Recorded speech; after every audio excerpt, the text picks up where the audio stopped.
This is a disclaimer, an invitation to listen beyond the words. Dear listeners, as you step into this tale, remember, words, like stars, shine in their own way. A name may sound different, a rhythm may shift, but these are not flaws, only the breath of a story made alive. Embrace the creases in the map, the quirks in the voice, the imperfect magic of storytelling.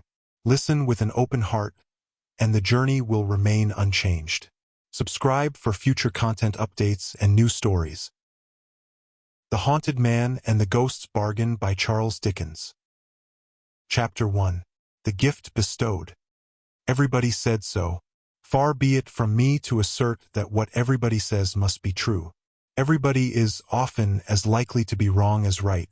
In the general experience, everybody has been wrong so often, and it has taken, in most instances, such a weary while to find out how wrong, that the authority is proved to be fallible. Everybody may sometimes be right, but that's no rule, as the ghost of Giles Scroggins says in the ballad. The dread word, ghost, recalls me. Everybody said he looked like a haunted man. The extent of my present claim for everybody is that they were so far right. He did. Who could have seen his hollow cheek, his sunken brilliant eye, his black-attired figure, indefinably grim, although well-knit and well-proportioned, his grizzled hair hanging like tangled seaweed about his face, as if he had been, through his whole life, a lonely mark for the chafing and beating of the great deep of humanity, but might have said he looked like a haunted man? Who could have observed his manner, taciturn, thoughtful, gloomy, shadowed by habitual reserve, retiring always and jocund never, with a distraught air of reverting to a bygone place and time, or of listening to some old echoes in his mind, but might have said it was the manner of a haunted man? Who could have heard his voice, slow-speaking, deep and grave, with a natural fullness and melody in it which he seemed to set himself against and stop, but might have said it was the voice of a haunted man? Who that had seen him in his inner chamber, part library and part laboratory? For he was, as the world knew far and wide, a learned man in chemistry, and a teacher on whose lips and hands a crowd of aspiring ears and eyes hung daily. Who that had seen him there, upon a winter night, alone, surrounded by his drugs and instruments and books, the shadow of his shaded lamp a monstrous beetle on the wall, motionless among a crowd of spectral shapes raised there by the flickering of the fire, upon the quaint objects around him. Some of these phantoms, the reflection of glass vessels that held liquids, trembling at heart like things that knew his power to uncombine them, and to give back their component parts to fire and vapor. Who that had seen him then, his work done, and he pondering in his chair before the rusted grate and red flame, having his thin mouth as if in speech, but silent as the dead, would not have said that the man seemed haunted and the chamber too? Who might not, by a very easy flight of fancy, have believed that everything about him took this haunted tone, and that he lived on haunted ground? His dwelling was so solitary and vault-like, an old, retired part of an ancient endowment for students, once a brave edifice, planted in an open place, but now the obsolete whim of forgotten architects. Smoke-age and weather-darkened, squeezed on every side by the overgrowing of the great city, and choked, like an old well, with stones and bricks. Its small quadrangles, lying down in very pits formed by the streets and buildings, which, in course of time, had been constructed above its heavy chimney-stalks, its old trees, insult by the neighboring smoke, which deigned to droop so low when it was very feeble and the weather very moody, its grass-plots, struggling with the mildewed earth to be grass, or to win any show of compromise, its silent pavements, unaccustomed to the tread of feet, and even to the observation of eyes, except when a stray face looked down from the upper world, wondering what nook it was, its sundial in a little bricked-up corner, where no sun had straggled for 100 years, but where, in compensation for the sun's neglect, the snow would lie for weeks when it lay nowhere else, and the black east wind would spin like a huge humming-top, when in all other places it was silent and still. His dwelling at its heart and core within doors at his fireside was so lowering and old, so crazy, yet so strong, with its worm-eaten beams of wood in the ceiling, and its sturdy floor shelving downward to the great oak chimney-piece. So environed and hemmed in by the pressure of the town, yet so remote in fashion, age, and custom. So quiet, yet so thundering with echoes when a distant voice was raised or a door was shut. Echoes, not confined to the many low passages and empty rooms, but rumbling and grumbling till they were stifled in the heavy air of the forgotten crypt where the Norman arches were half buried in the earth. You should have seen him in his dwelling about twilight, in the dead winter time, when the wind was blowing shrill and shrewd, with the going down of the blurred sun, when it was just so dark as that the forms of things were indistinct and big but not wholly lost, when sitters by the fire began to see wild faces and figures, mountains and abysses, ambuscades and armies, in the coals, when people in the streets bent down their heads and ran before the weather, when those who were obliged to meet it were stopped at angry corners, stung by wandering snowflakes alighting on the lashes of their eyes, which fell too sparingly and were blown away too quickly to leave a trace upon the frozen ground, when windows of private houses closed up tight and warm, when lighted gas began to burst forth in the busy and the quiet streets, fast blackening otherwise, when stray pedestrians, shivering along the ladder, looked down at the glowing fires in kitchens, and sharpened their sharp appetites by sniffing up the fragrance of whole miles of dinners, when travelers by land were bitter cold, and looked wearily on gloomy landscapes, rustling and shuddering in the blast, when mariners at sea, outlying upon icy yards, were tossed and swung above the howling ocean dreadfully, when lighthouses on rocks and headlands showed solitary and watchful, and benighted sea-birds breasted on against their ponderous lanterns and fell dead, when little readers of storybooks, by the firelight, trembled to think of Kasim Baba cut into quarters, hanging in the robber's cave, or had some small misgivings that the fierce little old woman, with the crutch, who used to start out of the box in the merchant Abuda's bedroom, might, one of these nights, be found upon the stairs, in the long, cold, dusky journey up to bed, when, in rustic places, the last glimmering of daylight died away from the ends of avenues, and the trees arching overhead were sullen and black,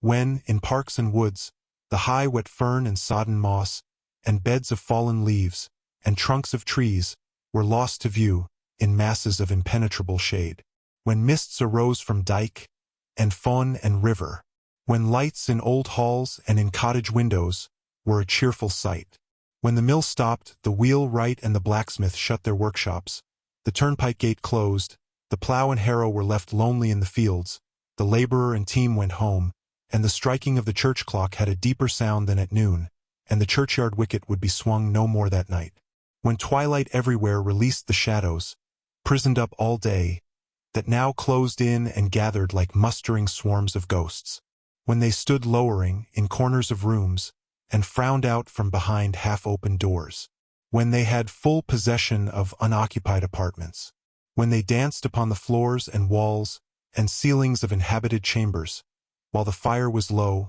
and withdrew like ebbing waters when it sprang into a blaze, when they fantastically mocked the shapes of household objects, making the nurse an ogress, the rocking horse a monster, the wondering child, half scared and half amused, a stranger to itself, the very tongs upon the hearth, a straddling giant with his arms akimbo, evidently smelling the blood of Englishmen, and wanting to grind people's bones to make his bread, when these shadows brought into the minds of older people other thoughts and showed them different images, when they stole from their retreats, in the likenesses of forms and faces from the past, from the grave, from the deep, deep gulf, where the things that might have been, and never were, are always wandering, when he sat, as already mentioned, gazing at the fire, when, as it rose and fell, the shadows went and came, when he took no heed of them with his bodily eyes, but, let them come or let them go, looked fixedly at the fire.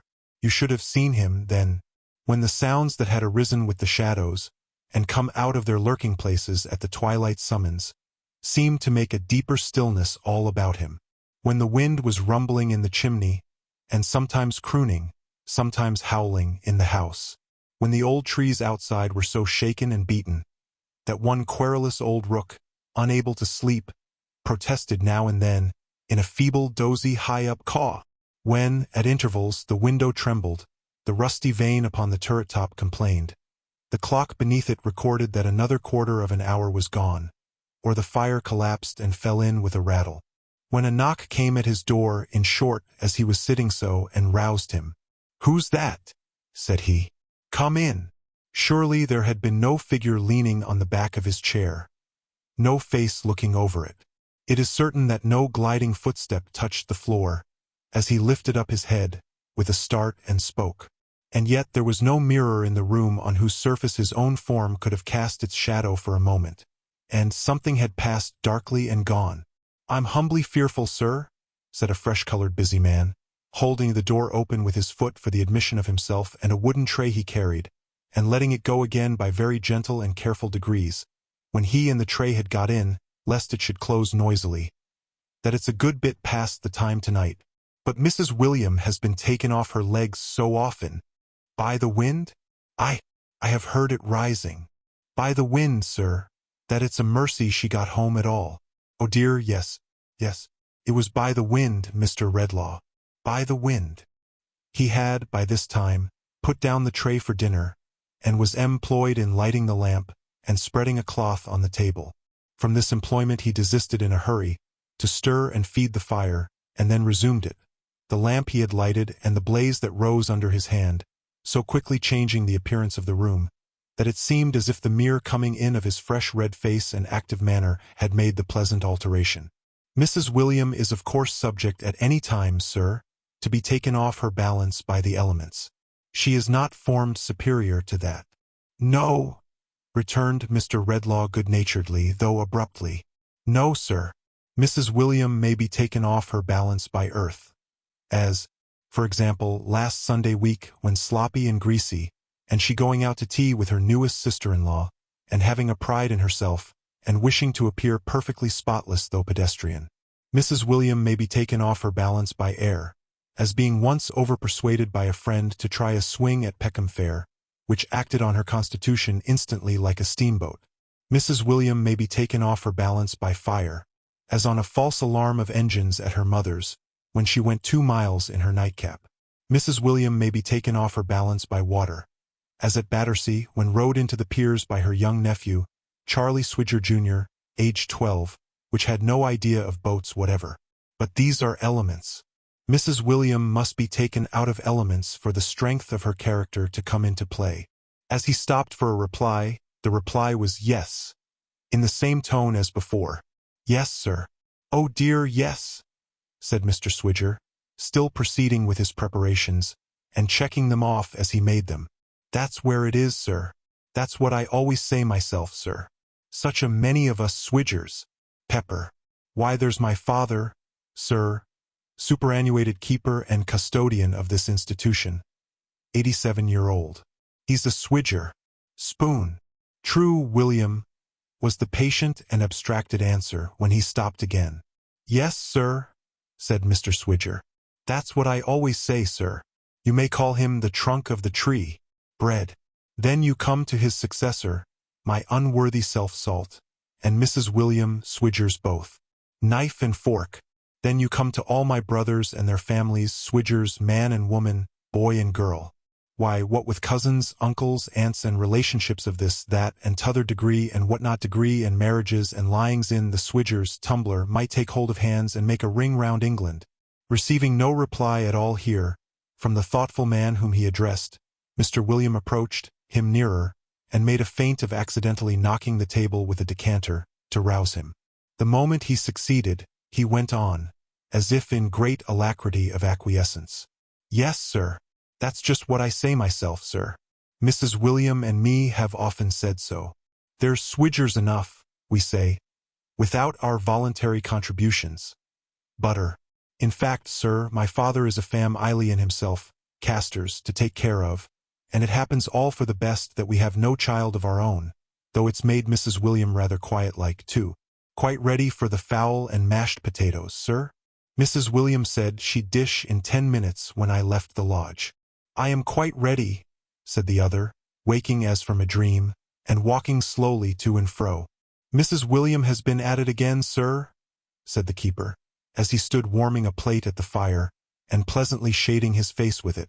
Mr. Redlaw stopped in his walking, and an expression of interest appeared in him. What I always say myself, sir. She will do it. There's a motherly feeling in Mrs. William's breast that must and will have went. What has she done?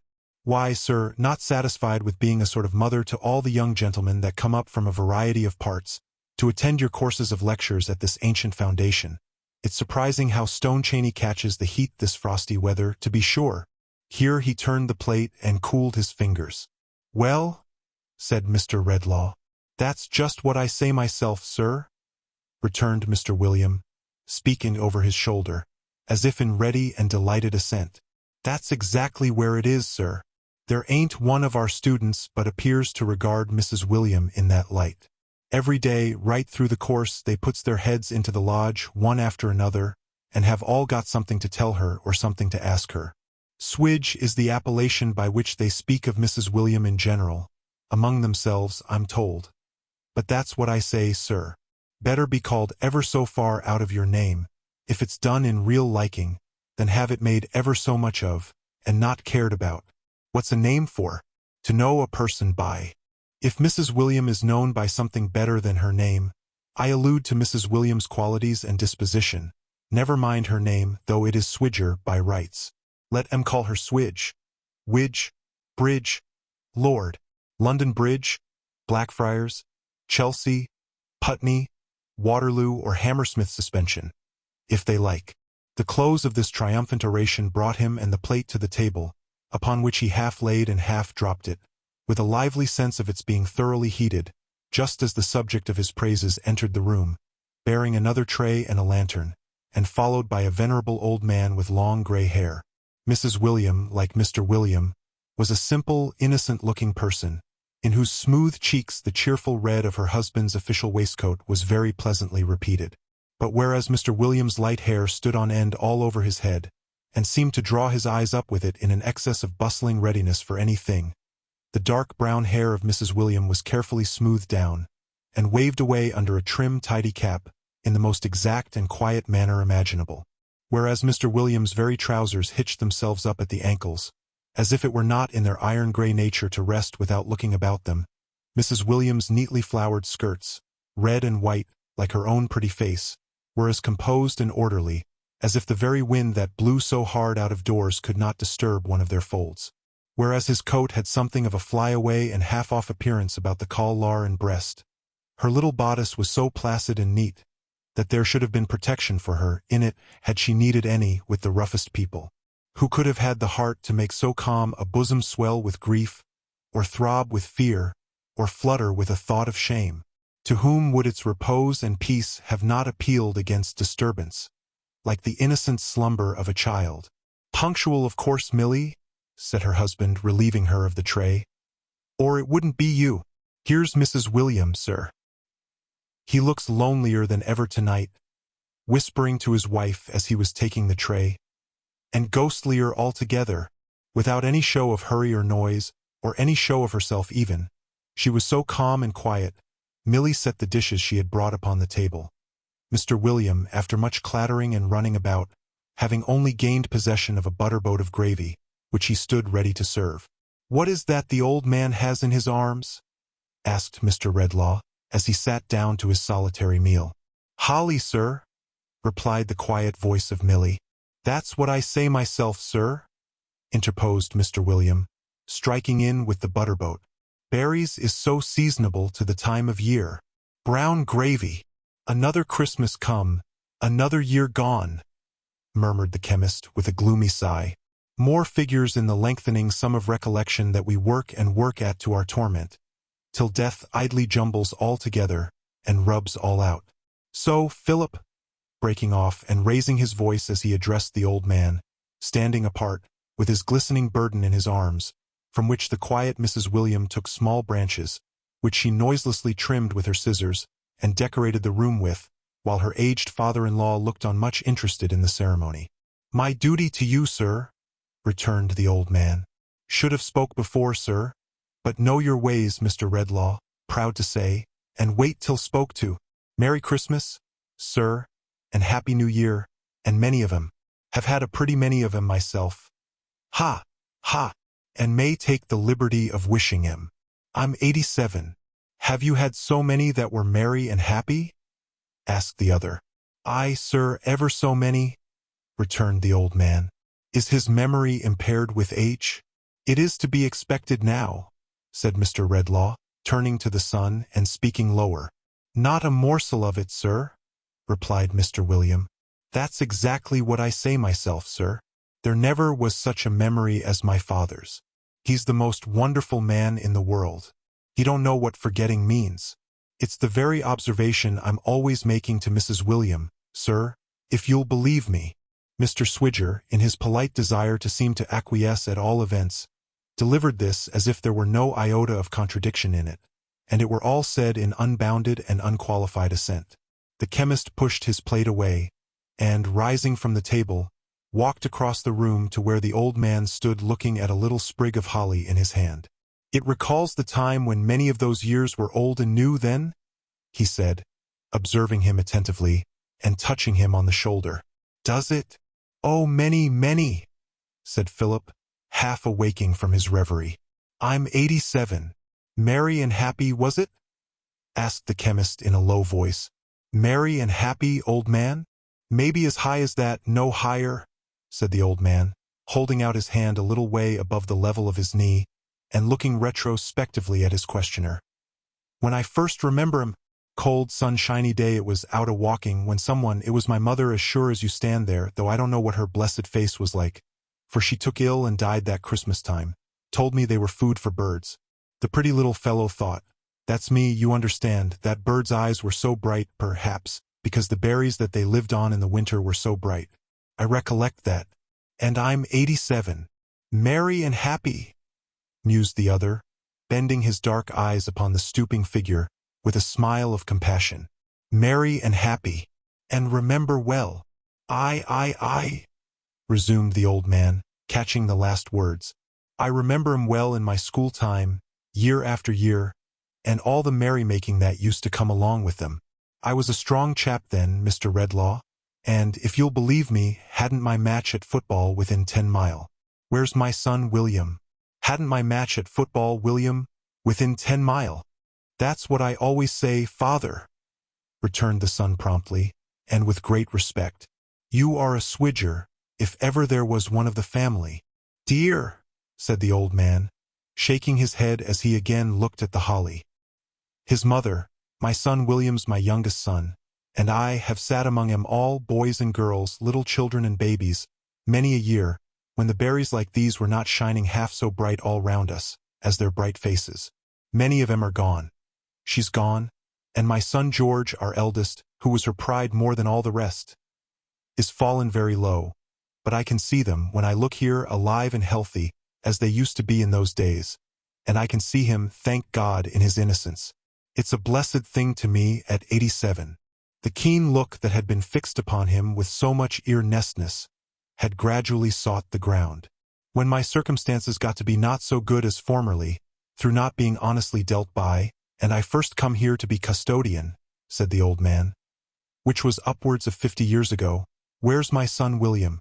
More than half a century ago. Liam. That's what I say, father," replied the son, as promptly and dutifully as before. "That's exactly where it is. 2 times ought's an ought, and twice 5 10, and there's 100 of 'em. It was quite a pleasure to know that one of our founders, or more correctly speaking," said the old man, with a great glory in his subject and his knowledge of it, "one of the learned gentlemen that helped endow us in Queen Elizabeth's time, for we were founded afore her day, left in his will, among the other bequests he made us, so much to buy holly, for garnishing the walls and windows come Christmas. There was something homely and friendly in it. Being but strange here, then, and coming at Christmas time, we took a liking for his very picture that hangs in what used to be, and silently, afore our 10 poor gentlemen commuted for an annual stipend in money, our great dinner hall. A sedate gentleman in a peaked beard, with a ruff round his neck, and a scroll below him in old English letters, Lord, keep my memory green. You know all about him, Mr. Redlaw? I know the portrait hangs there, Philip. Yes, sure, it's the second on the right, above the paneling. I was going to say, he has helped to keep my memory green, I thank him. For going round the building every year, as I'm a-doing now, and freshening up the bare rooms with these branches and berries, freshens up my bare old brain. One year brings back another, and that year another, and those others numbers. At last, It seems to me as if the birth time of our Lord was the birth time of all I have ever had affection for, or mourned for, or delighted in. And there are pretty many, for I'm 87. Merry and happy, murmured Redlaw to himself. The room began to darken strangely. So you see, sir, pursued old Philip, whose hale wintry cheek had warmed into a ruddier glow, and whose blue eyes had brightened while he spoke. I have plenty to keep when I keep this present season. Now where's my quiet mouse? Chattering's the sin of my time of life, and there's half the building to do yet. If the cold don't freeze us first, or the wind don't blow us away, or the darkness don't swallow us up. The quiet mouse had brought her calm face to his side, and as silently taken his arm, before he finished speaking. Come away, my dear, said the old man. Mr. Redlaw won't settle to his dinner, otherwise, till it's cold as the winter.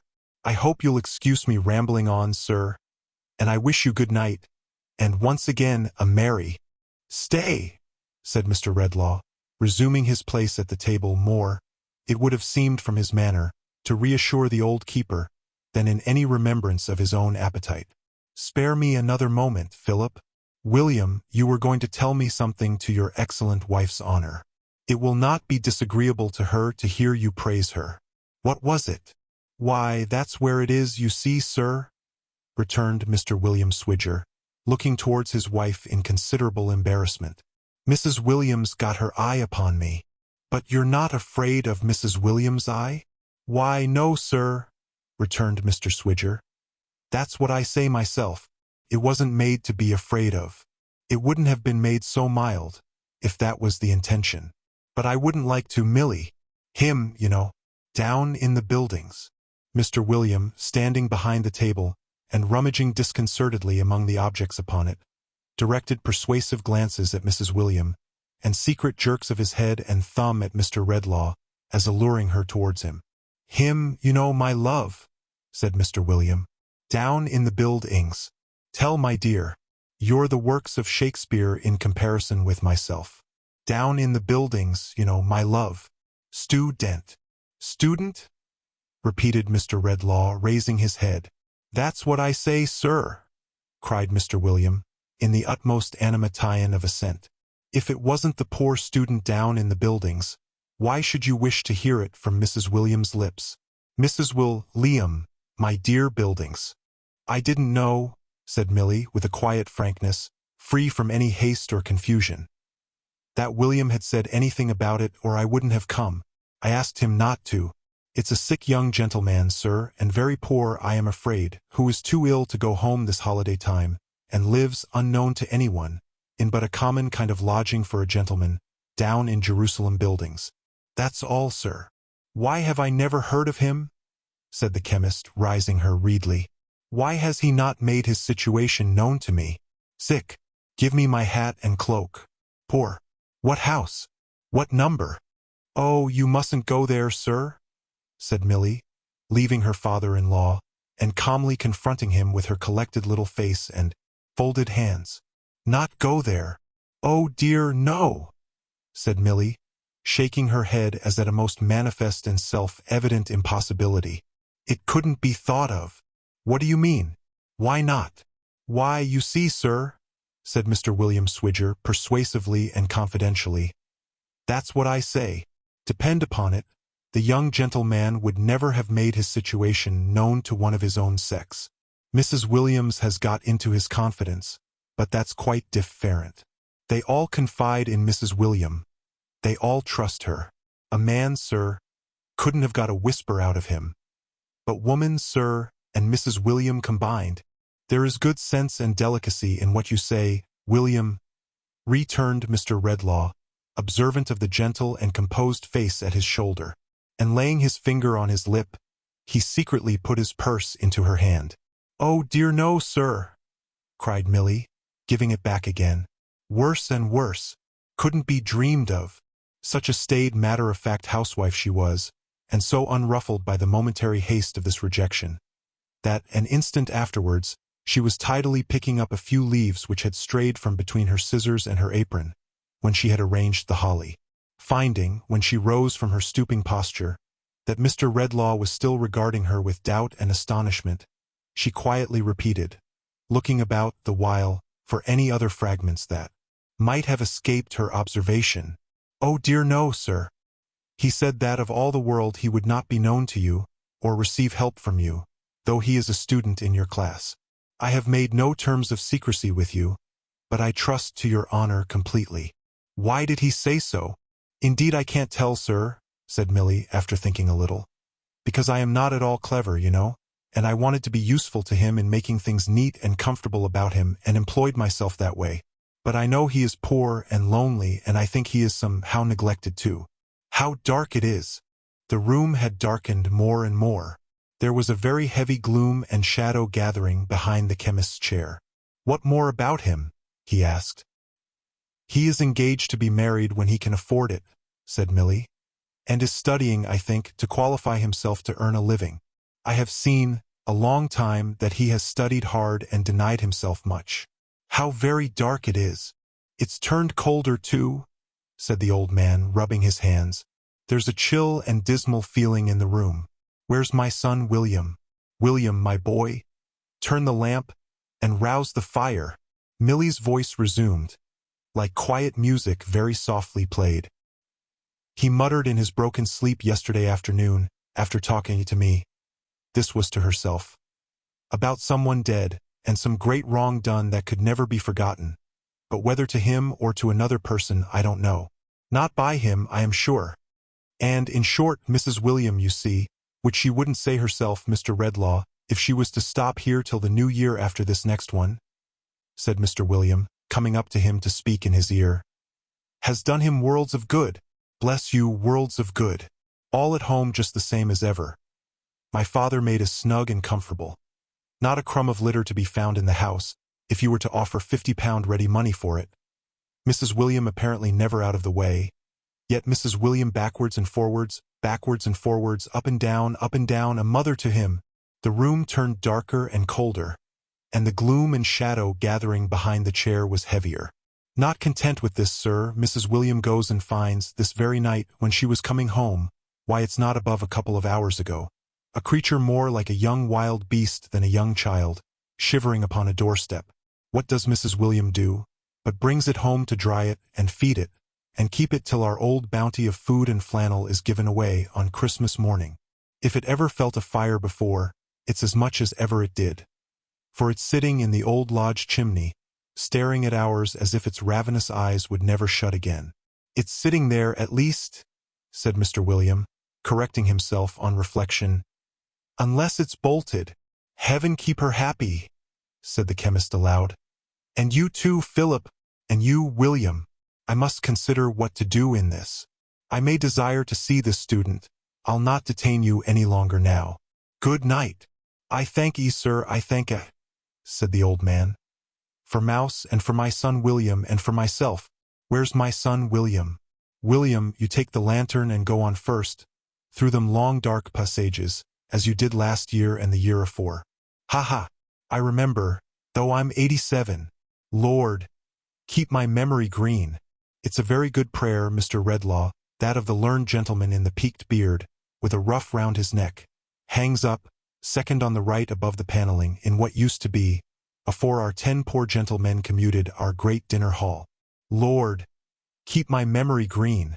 It's very good and pious, sir. Amen. Amen."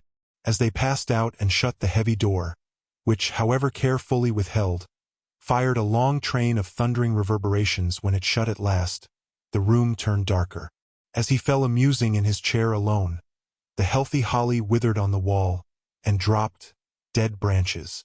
As the gloom and shadow thickened behind him, in that place where it had been gathering so darkly, it took, by slow degrees, or out of it there came, by some unreal, unsubstantial process, not to be traced by any human sense, an awful likeness of himself, ghastly and cold, colorless in its leaden face and hands, but with his features, and his bright eyes, and his grizzled hair, and dressed in the gloomy shadow of his dress.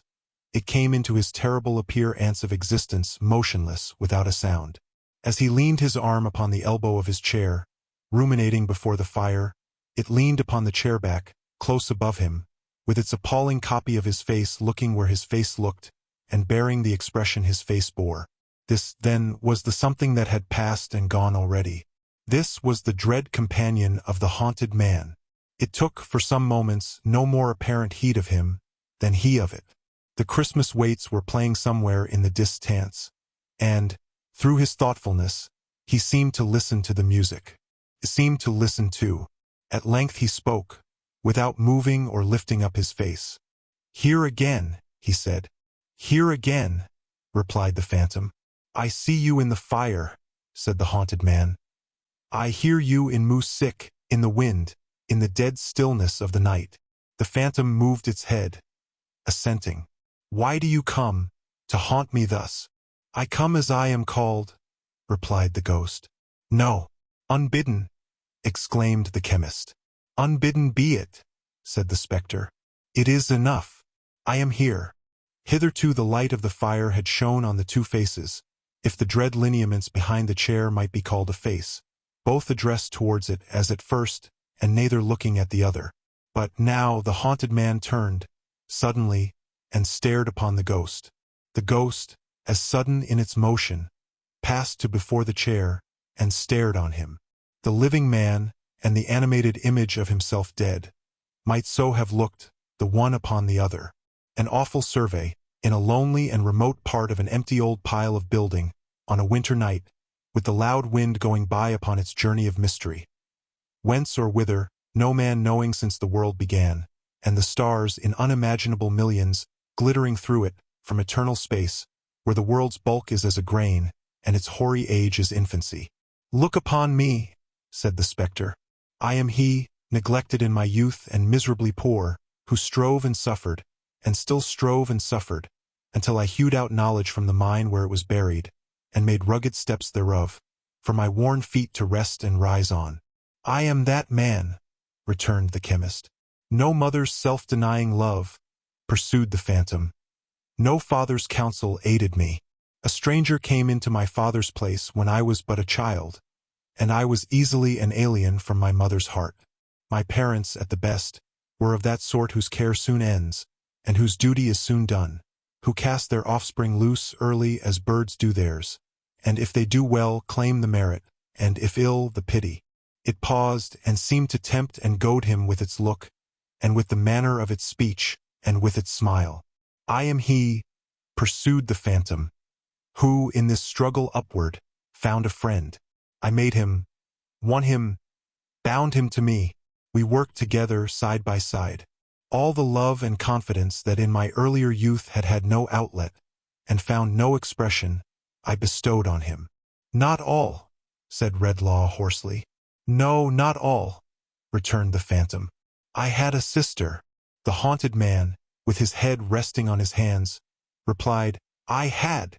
The phantom, with an evil smile, drew closer to the chair, and resting its chin upon its folded hands upon the back, and looking down into his face with searching eyes that seemed instinct with fire, went on. "Such glimpses of the light of home as I had ever known had streamed from her. How young she was, how fair, how loving.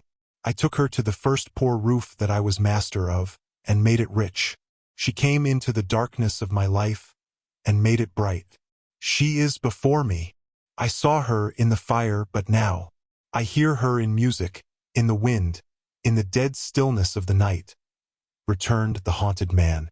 "Did he love her?" said the phantom, echoing his contemplative tone. "I think he did, once. I am sure he did.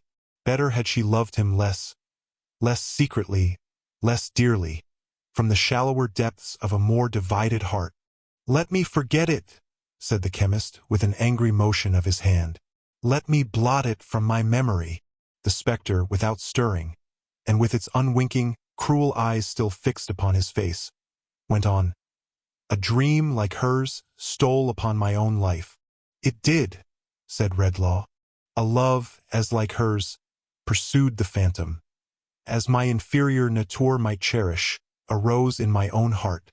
I was too poor to bind its object to my fortune then, by any thread of promise or entreaty. I loved her far too well to seek to do it. But, more than ever I had striven in my life, I strove to climb. Only an inch gained brought me something nearer to the height. I toiled up, in the late pauses of my labor at that time, my sister, sweet companion, still shared with me the expiring embers and the cooling hearth. When day was breaking, what pictures of the future did I see? I saw them in the fire, but now, he murmured, they come back to me in music, in the wind, in the dead stillness of the night, in the revolving years. Pictures of my own domestic life in aftertime, with her who was the inspiration of my toil. Pictures of my sister, made the wife of my dear friend on equal terms, for he had some inheritance, we none. Pictures of our sobered age and mellowed happiness, and of the golden links extending back so far, that should bind us and our children in a radiant garland, said the phantom. Pictures, said the haunted man. That were delusions. Why is it my doom to remember them too well? Delusions, echoed the phantom in its changeless voice, and glaring on him with its changeless eyes. For my friend, in whose breast my confidence was locked as in my own, passing between me and the center of the system of my hopes and struggles, won her to himself and shattered my frail universe. My sister, doubly dear, doubly devoted, doubly cheerful in my home, lived on to see me famous, and my old ambition so rewarded when its spring was broken, and then died, he interposed, died gentle as ever, happy, and with no concern but for her brother. Peace. The phantom watched him silently. Remembered, said the haunted man after a pause. Yes, so well remembered, that even now, when years have passed, and nothing is more idle or more visionary to me than the boyish love so long outlived, I think of it with sympathy, as if it were a younger brother's or a son's. Sometimes I even wonder when her heart first inclined to him, and how it had been affected towards me. Not lightly once, I think, but that is nothing.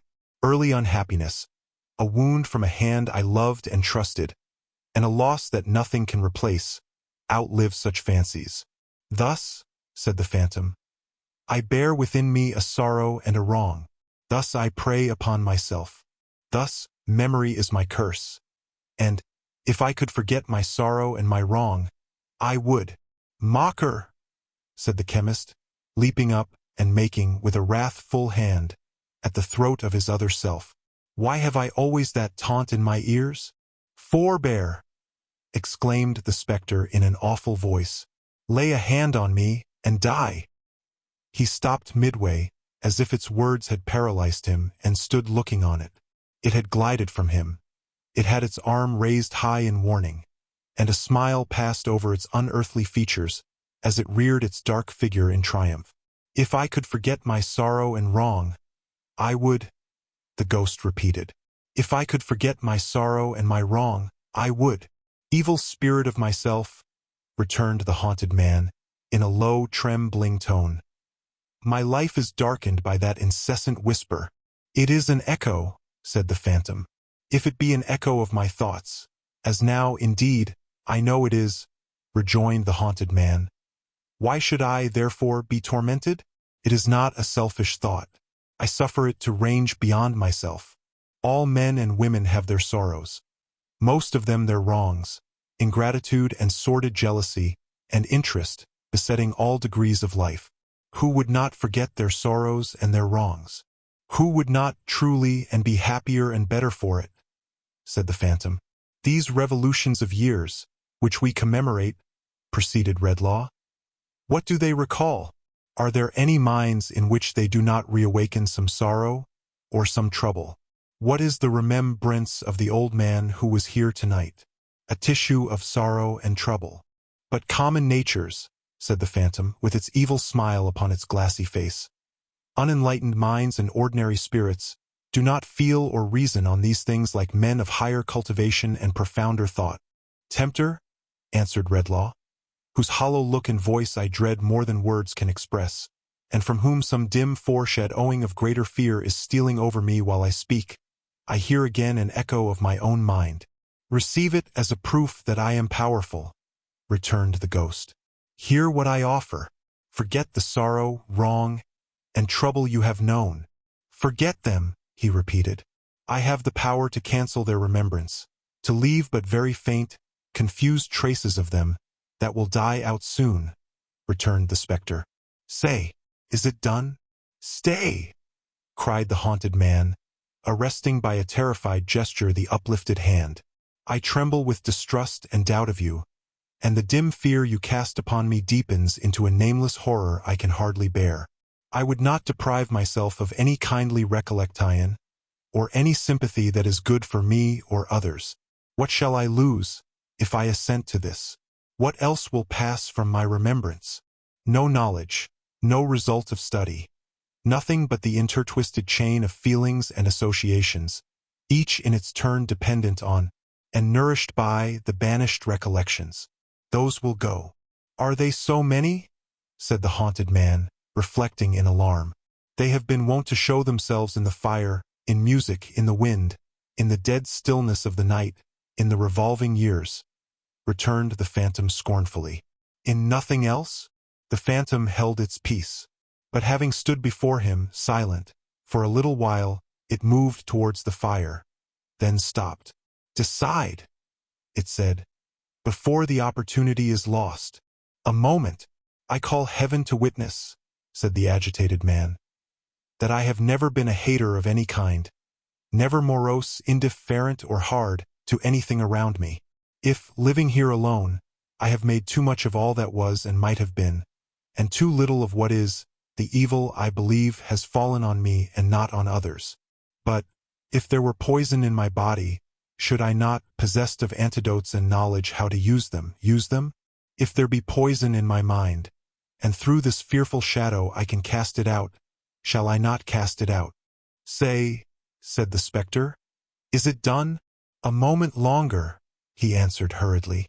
"I would forget it if I could. Have I thought that, alone, or has it been the thought of thousands upon thousands, generation after generation? All human memory is fraught with sorrow and trouble. My memory is as the memory of other men, but other men have not this choice. Yes, I close the bargain. Yes, I will forget my sorrow, wrong, and trouble." "Say," said the spectre, "is it done?" "It is. It is. And take this with you, man whom I here renounce. The gift that I have given you shall give again, go where you will. Without recovering yourself the power that you have yielded up, you shall henceforth destroy its like in all whom you approach. Your wisdom has discovered that the memory of sorrow, wrong, and trouble is the lot of all mankind, and that mankind would be the happier in its other memories without it. Go, be its benefactor. Freed from such remembrance, from this hour, carry involuntarily the blessing of such freedom with you. Its diffusion is inseparable and inalienable from you. Go, be happy in the good you have won, and in the good you do." The phantom, which had held its bloodless hand above him while it spoke, as if in some unholy invocation or some ban, and which had gradually advanced its eyes so close to his, that he could see how they did not participate in the terrible smile upon its face, but were a fixed, unalterable, steady horror, melted before him and was gone. As he stood rooted to the spot, possessed by fear and wonder, and imagining he heard repeated in melancholy echoes, dying away fainter and fainter, the words, "Destroy its like in all whom you approach," a shrill cry reached his ears. It came, not from the passages beyond the door, but from another part of the old building, and sounded like the cry of someone in the dark who had lost the way. He looked confusedly upon his hands and limbs, as if to be as assured of his identity, and then shouted in reply, loudly and wildly. For there was a strangeness and terror upon him, as if he too were lost. The cry responding and being nearer, he caught up the lamp, and raised a heavy curtain in the wall, by which he was accustomed to pass into and out of the theater where he lectured, which adjoined his room, associated with youth and animation, and a high amphitheater of faces which his entrance charmed to interest in a moment. It was a ghostly place when all this life was faded out of it, and stared upon him like an emblem of death. "Hello!" he cried. "Hello! This way! Come to the light!" When, as he held the curtain with one hand, and with the other raised the lamp and tried to pierce the gloom that filled the place, something rushed past him into the room like a wildcat, and crouched down in a corner. "What is it?" he said hastily. He might have asked, "What is it?" even had he seen it well, as presently he did when he stood looking at it gathered up in its corner. A bundle of tatters, held together by a hand, in size and form almost an infant's, but in its greedy, desperate little clutch, a bad old man's. A face rounded and smoothed by some half-dozen years, but pinched and twisted by the experiences of a life. Bright eyes, but not youthful. Naked feet, beautiful in their childish delicacy. Ugly in the blood and dirt that cracked upon them. A baby savage, a young monster, a child who had never been a child, a creature who might live to take the outward form of man, but who, within, would live and perish a mere beast. Used, already, to be worried and hunted like a beast. The boy crouched down as he was looked at, and looked back again, and interposed his arm to ward off the expected blow. "I'll bite," he said, "if you hit me." The time had been, and not many minutes since, when such a sight as this would have wrung the chemist's heart. He looked upon it now, coldly, but with a heavy effort to remember something. He did not know what. He asked the boy what he did there and whence he came. "Where's the woman?" he replied. "I want to find the woman." "Who?" "The woman. Her that brought me here, and set me by the large fire. She was so long gone, that I went to look for her, and lost myself. I don't want you. I want the woman." He made a spring so suddenly to get away, that the dull sound of his naked feet upon the floor was near the curtain, when Redlaw caught him by his rags. "Come, you let me go," muttered the boy, struggling, and clenched his teeth. "I've done nothing to you. Let me go, will you, to the woman." "That is not the way. There is a nearer one," said Redlaw, detaining him, in the same blank effort to remember some association that ought, of right, to bear upon this monstrous object. "What is your name?" "Got none." "Where do you live?" "Live." "What's that?" The boy shook his hair from his eyes to look at him for a moment, and then, twisting round his legs and wrestling with him, broke again into his repetition of, "You let me go, will you? I want to find the woman." The chemist led him to the door. "This way," he said, looking at him still confusedly, but with repugnance and avoidance growing out of his coldness. "I'll take you to her." The sharp eyes in the child's head, wandering round the room, lighted on the table where the remnants of the dinner were. "Give me some of that," he said, covetously. "Has she not fed you? I shall be hungry again tomorrow, shan't I? Ain't I hungry every day?" Finding himself released, he bounded at the table like some small animal of prey, and hugging to his breast bread and meat, and his own rags all together, said, "There, now take me to the woman," as the chemist, with a newborn dislike to touch him, sternly motioned him to follow, and was going out of the door, he trembled and stopped. "The gift that I have given, you shall give again, go where you will."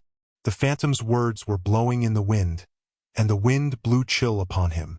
"I'll not go there tonight," he murmured faintly. "I'll go nowhere tonight.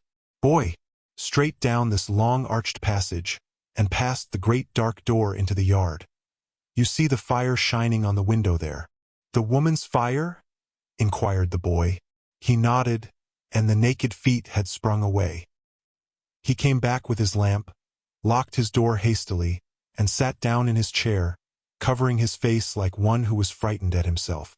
For now he was, indeed, alone. Alone, alone. Chapter 2.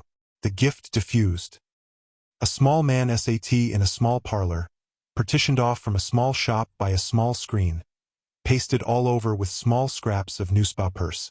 In company with the small man was almost any amount of small children you may please to name, at least it seemed so.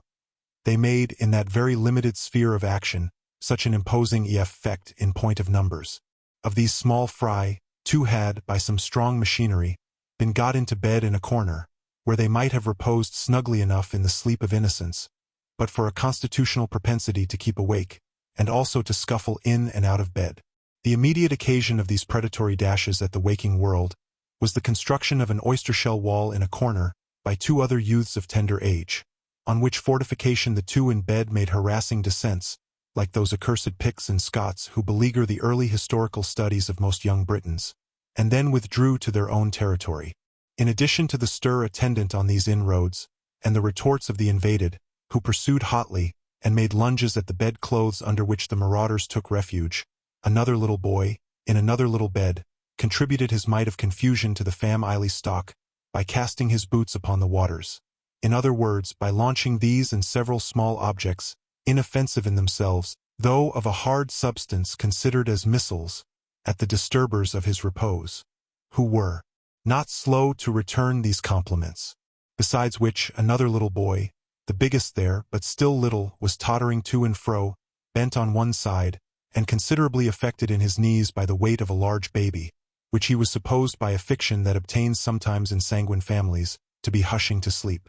But oh, the inexhaustible regions of contemplation and watchfulness into which this baby's eyes were then only beginning to compose themselves to stare, over his unconscious shoulder. It was a very Moloch of a baby, on whose insatiate altar the whole existence of this particular young brother was offered up a daily sacrifice. Its personality may be said to have consisted in its never being quiet, in any one place, for 5 consecutive minutes, and never going to sleep when required. Tetterby's baby was as well known in the neighborhood as the postman or the potboy. It roved from doorstep to doorstep in the arms of little Johnny Tetterby, and lagged heavily at the rear of troops of juveniles who followed the tumblers or the monkey, and came up, all on one side, a little too late for everything that was attractive, from Monday morning until Saturday night. Wherever childhood congregated to play, there was little Moloch making Johnny fag and toil. Wherever Johnny desired to stay, little Moloch became fractious, and would not remain. Whenever Johnny wanted to go out, Moloch was asleep, and must be watched. Whenever Johnny wanted to stay at home, Moloch was awake, and must be taken out. Yet Johnny was verily persuaded that it was a faultless baby, without its peer in the realm of England, and was quite content to catch meek glimpses of things in general from behind its skirts, or over its limp flapping bonnet, and to go staggering about with it like a very little porter with a very large parcel, which was not directed to anybody, and could never be delivered anywhere. The small man who sat in the small parlor, making fruitless attempts to read his newspaper peaceably in the midst of this disturbance, was the father of the family, and the chief of the firm described in the inscription over the little shop front, by the name and title of a Tetterby and Co. newsman. Indeed, strictly speaking, he was the only personage answering to that designation, as company was a mere poetical abstraction, altogether baseless and impersonal. Tetterby's was the corner shop in Jerusalem Buildings. There was a good show of literature in the window, chiefly consisting of picture newspapers out of date, and serial pirates and footpads. Walk-ing sticks, likewise, and marbles were included in the stock in trade. It had once extended into the light confectionery line, but it would seem that those elegancies of life were not in demand about Jerusalem Buildings, for nothing connected with that branch of commerce remained in the window, except a sort of small glass lantern containing a languishing mass of bull's-eyes, which had melted in the summer and congealed in the winter until all hope of ever getting them out, or of eating them without eating the lantern too, was gone forever. Tetterby's had tried its hand at several things. It had once made a feeble little dart at the toy business. For, in another lantern, there was a heap of minute wax dolls, all sticking together upside down, in the direst confusion, with their feet on one another's heads, and a precipitate of broken arms and legs at the bottom. It had made a move in the millinery direction, which a few dry, wiry bonnet shapes remained in a corner of the window to attest. It had fancied that a living might lie hidden in the tobacco trade, and had stuck up a representation of a native of each of the 3 integral portions of the British Empire, in the act of consuming that fragrant weed, with a poetic legend attached, importing that united in one cause they sat and joked, one chewed tobacco, one took snuff, one smoked. But nothing seemed to have come of it, except flies. Time had been when it had put a forlorn trust in imitative jewelry. For in one pane of glass there was a card of cheap seals, and another of pencil cases, and a mysterious black amulet of inscrutable intention, labeled 9d. But, to that hour, Jerusalem Buildings had bought none of them. In short, Tetterby's had tried so hard to get a livelihood out of Jerusalem Buildings in one way or other, and AP paired to have done so indifferently in all, that the best position in the firm was too evidently companious. Company, as a bodiless creation, being untroubled with the vulgar inconveniences of hunger and thirst, being chargeable neither to the poor's rates nor the assessed taxes, and having no young family to provide for. Tetterby himself, however, in his little parlor, as already mentioned, having the presence of a young family impressed upon his mind in a manner too clamorous to be disregarded, or to comport with the quiet perusal of a newspaper, laid down his paper, wheeled, in his distraction, a few times round the parlor, like an undecided carrier pigeon, made an ineffectual rush at one or two flying little figures in bedgowns that skimmed past him, and then, bearing suddenly down upon the only unoffending member of the family, boxed the ears of little Moloch's nurse. "You bad boy," said Mr. Tetterby. "Haven't you any feeling for your poor father after the fatigues and anxieties of a hard winter's day, since 5 o'clock in the morning, but must you wither his rest, and corrode his latest intelligence with your vicious tricks? Isn't it enough, sir, that your brother Dolphus is toiling and moiling in the fog and cold, and you rolling in the lap of luxury with a baby, and everything you can wish for?" said Mr. Tetterby, heaping this up as a great climax of blessings. "But must you make a wilderness of home and maniacs of your parents? Must you, Johnny? Hey!" At each interrogation, Mr. Tetterby made a feint of boxing his ears again, but thought better of it and held his hand. "Oh, father," whimpered Johnny, "when I wasn't doing anything, I'm sure, but taking such care of Sally and getting her to sleep. Oh, father, I wish my little woman would come home," said Mr. Tetterby, relenting and repenting. "I only wish my little woman would come home. I ain't fit to deal with them. They make my head go round, and get the better of me. Oh, Johnny, isn't it enough that your dear mother has provided you with that sweet sister?" indicating Moloch. "Isn't it enough that you were 7 boys before without a ray of gal, and that your dear mother went through what she did go through, on purpose that you might all of you have a little sister, but must you so behave yourself as to make my head swim?" Softening more and more, as his own tender feelings and those of his injured son were worked on, Mr. Tetterby concluded by embracing him, and immediately breaking away to catch one of the real delinquents. A reasonably good start occurring, he succeeded, after a short but smart run, and some rather severe cross-country work under and over the bedsteads, and in and out among the intricacies of the chairs, in capturing this infant, whom he condignly punished and bore to bed. This example had a powerful and apparently mesmeric influence on him of the boots, who instantly fell into a deep sleep, though he had been, but a moment before, broad awake, and in the highest possible feather.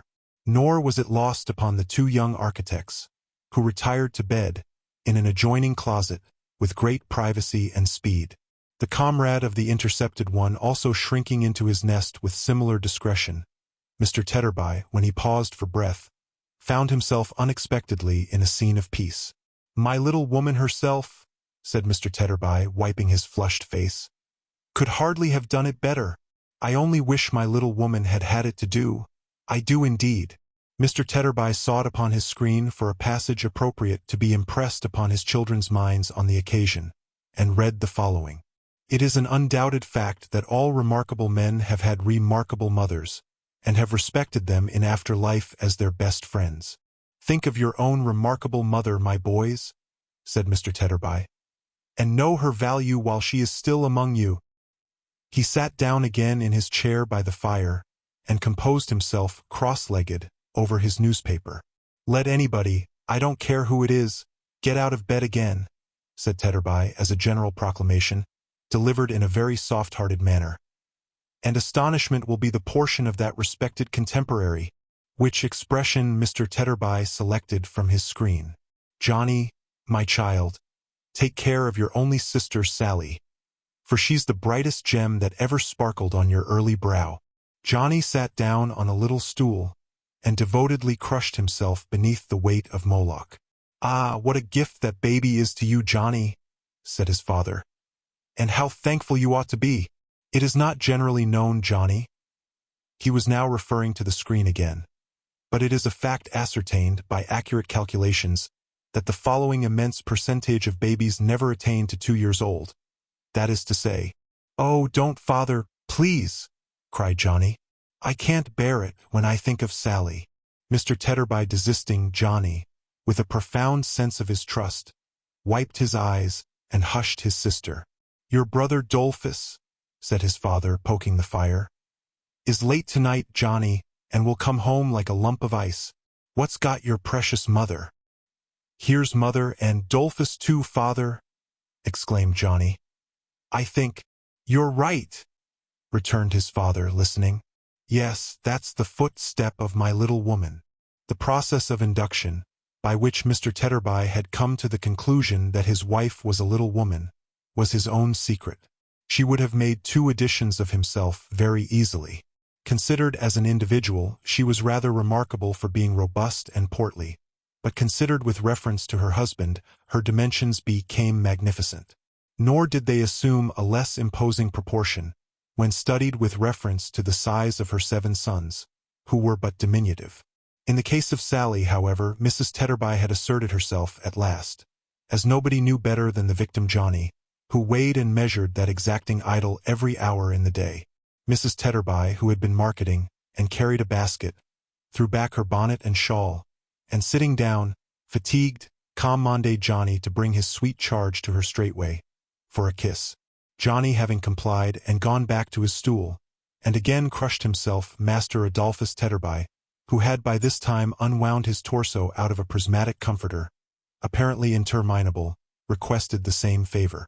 Johnny having again complied, and again gone back to his stool, and again crushed himself, Mr. Tetterby, struck by a sudden thought, preferred the same claim on his own parental part. The satisfaction of this third desire completely exhausted the sacrifice, who had hardly breath enough left to get back to his stool, crush himself again, and pant at his relations.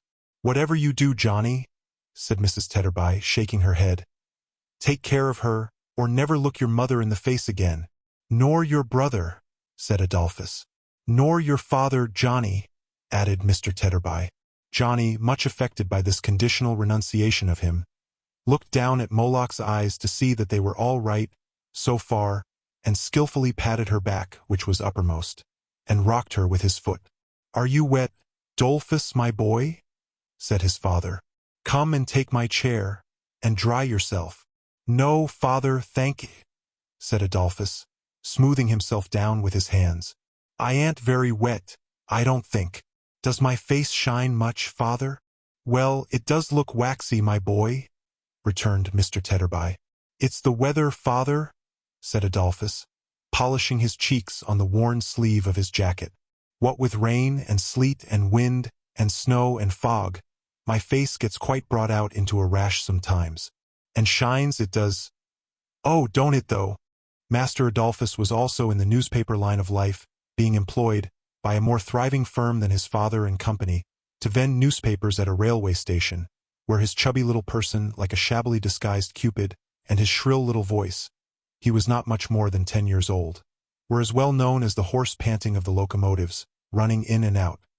His juvenility might have been at some loss for a harmless outlet, in this early application to traffic, but for a fortunate discovery he made of a means of entertaining himself, and of dividing the long day into stages of interest without neglecting business. This ingenious invention, remarkable, like many great discoveries, for its simplicity, consisted in varying the first vowel in the word paper, and substituting in its stead, at different periods of the day, all the other vowels in grammatical succession. Thus, before daylight in the winter-time, he went to and fro, in his little oilskin cap and cape, and his big comforter, piercing the heavy air with his cry of Mornengy Popper, which about an hour before noon changed to Mornengy Pepper, which at about 2 changed to Mornengy Pipper, which in a couple of hours changed to Mornengy Popper, and so declined with the sun into evening Pupper, to the great relief and comfort of this young gentleman's spirits. Mrs. Tetterby, his lady mother, who had been sitting with her bonnet and shawl thrown back, as aforesaid, thoughtfully turning her wedding ring round and round upon her finger, now rose, and divesting herself of her out-of-door attire, began to lay the cloth for supper. Ah, dear me, dear me, dear me, said Mrs. Tetterby. That's the way the world goes. Which is the way the world goes, my dear? Asked Mr. Tetterby, looking round. Oh, nothing, said Mrs. Tetterby. Mr. Tetterby elevated his eyebrows, folded his newspaper afresh, and carried his eyes up it, and down it, and across it, but was wandering in his attention and not reading it. Mrs. Tetterby, at the same time, laid the cloth, but rather as if she were punishing the table than preparing the family supper. Hitting it unnecessarily hard with the knives and forks, slapping it with the plates, dinting it with the salt cellar, and coming heavily down upon it with the loaf. "Ah, dear me, dear me, dear me," said Mrs. Tetterby. "That's the way the world goes." "My duck," returned her husband, looking round again. "You said that before. Which is the way the world goes?" "Oh, nothing," said Mrs. Tetterby. "Sophia," remonstrated her husband. "You said that before, too." "Well, I'll say it again if you like," returned Mrs. Tetterby. "Oh, nothing there." And again if you like. "Oh, nothing there." And again if you like. "Oh, nothing now then." Mr. Tetterby brought his eye to bear upon the partner of his beau somme, and said in mild astonishment, "My little woman, what has put you out?" "I'm sure I don't know," she retorted. "Don't ask me. Who said I was put out at all? I never did." Mr. Tetterby gave up the perusal of his newspaper as a bad job, and, taking a slow walk across the room with his hands behind him and his shoulders raised, his gait according perfectly with the resignation of his manner, addressed himself to his two eldest offspring.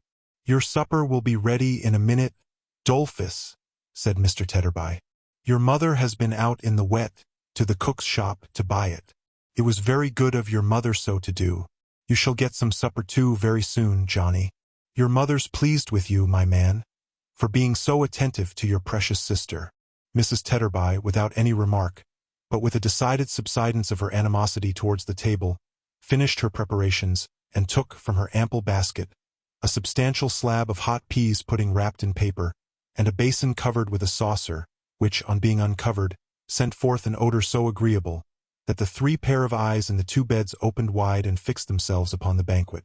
Mr. Tetterby, without regarding this tacit invitation to be seated, stood repeating slowly, "Yes, yes, your supper will be ready in a minute. Dolphus, your mother went out in the wet to the cook's shop to buy it. It was very good of your mother so to do," until Mrs. Tetterby, who had been exhibiting sundry tokens of contrition behind him, caught him round the neck and wept. "Oh, Dolphus," said Mrs. Tetterby, "how could I go and behave so?" This reconciliation affected Adolphus the younger and Johnny to that degree, that they both, as with one accord, raised a dismal cry, which had the effect of immediately shutting up the round eyes in the beds, and utterly routing the 2 remaining little Tetterbys, just then stealing in from the adjoining closet to see what was going on. "In the eating way, I am sure, Dolphus," sobbed Mrs. Tetterby. "Coming home, I had no more idea than a child unborn." Mr. Tetterby seemed to dislike this figure of speech, and observed, "Say then the baby, my dear." "Had no more idea than the baby," said Mrs. Tetterby. "Johnny, don't look at me, but look at her, or she'll fall out of your lap and be killed, and then you'll die in agonies of a broken heart, and serve you right. No more idea I hadn't than that darling of being cross when I came home. But somehow, Dolphus—" Mrs. Tetterby paused, and again turned her wedding ring round and round upon her finger. "I see," said Mr. Tetterby. "I understand. My little woman was put out. Hard times and hard weather and hard work make it trying now and then. I see. Bless your soul. No wonder. Dolph, my man," continued Mr. Tetterby, exploring the basin with a fork, "here's your mother been and bought at the cook's shop, besides peas pudding, a whole knuckle of a lovely roast leg of pork, with lots of crackling left upon it, and with seasoning gravy and mustard quite unlimited. Hand in your plate, my boy, and begin while it's simmering." Master Adolphus, needing no second summons, received his portion with eyes rendered moist by appetite, and withdrawing to his particular stool, fell upon his supper tooth and nail. Johnny was not forgotten, but received his rations on bread, lest he should, in a flush of gravy, trickle any on the baby. He was required, for similar reasons, to keep his pudding, when not on active service, in his pocket. There might have been more pork on the knucklebone, which Knucklebone the carver at the cook's shop had assuredly not forgot 10 in carving for previous customers. But there was no stint of seasoning, and that is an accessory dreamily suggesting pork and pleasantly cheating the sense of taste. The peas pudding, too, the gravy and mustard, like the eastern rose in respect of the nightingale, if they were not absolutely pork, had lived near it. So, upon the whole, there was the flavor of a middle-sized pig. It was irresistible to the Tetterbys in bed, who, though professing to slumber peacefully, crawled out when unseen by their parents, and silently appealed to their brothers for any gastronomic token of fraternal affection. They, not hard of heart, presenting scraps in return. It resulted that a party of light skirmishers in nightgowns were careering about the parlor all through supper, which harassed Mr. Tetterby exceedingly, and once or twice imposed upon him the necessity of a charge, before which these guerrilla troops retired in all directions and in great confusion. Mrs. Tetterby did not enjoy her supper. There seemed to be something on Mrs. Tetterby's mind. At one time she laughed without reason, and at another time she cried without reason, and at last she laughed and cried together in a manner so very unreasonable that her husband was confounded. "My little woman," said Mr. Tetterby, "if the world goes that way, it appears to go the wrong way and to choke you." "Give me a drop of water," said Mrs. Tetterby, struggling with herself. "And don't speak to me for the present or take any notice of me. Don't do it." Mr. Tetterby, having administered the water, turned suddenly on the unlucky Johnny, who was full of sympathy, and demanded why he was wallowing there, in gluttony and idleness, instead of coming forward with the baby, that the sight of her might revive his mother. Johnny immediately approached, borne down by its weight, but Mrs. Tetterby, holding out her hand to signify that she was not in a condition to bear that trying appeal to her feelings, he was interdicted from advancing another inch, on pain of perpetual hatred from all his dearest connections, and accordingly retired to his stool again, and crushed himself as before.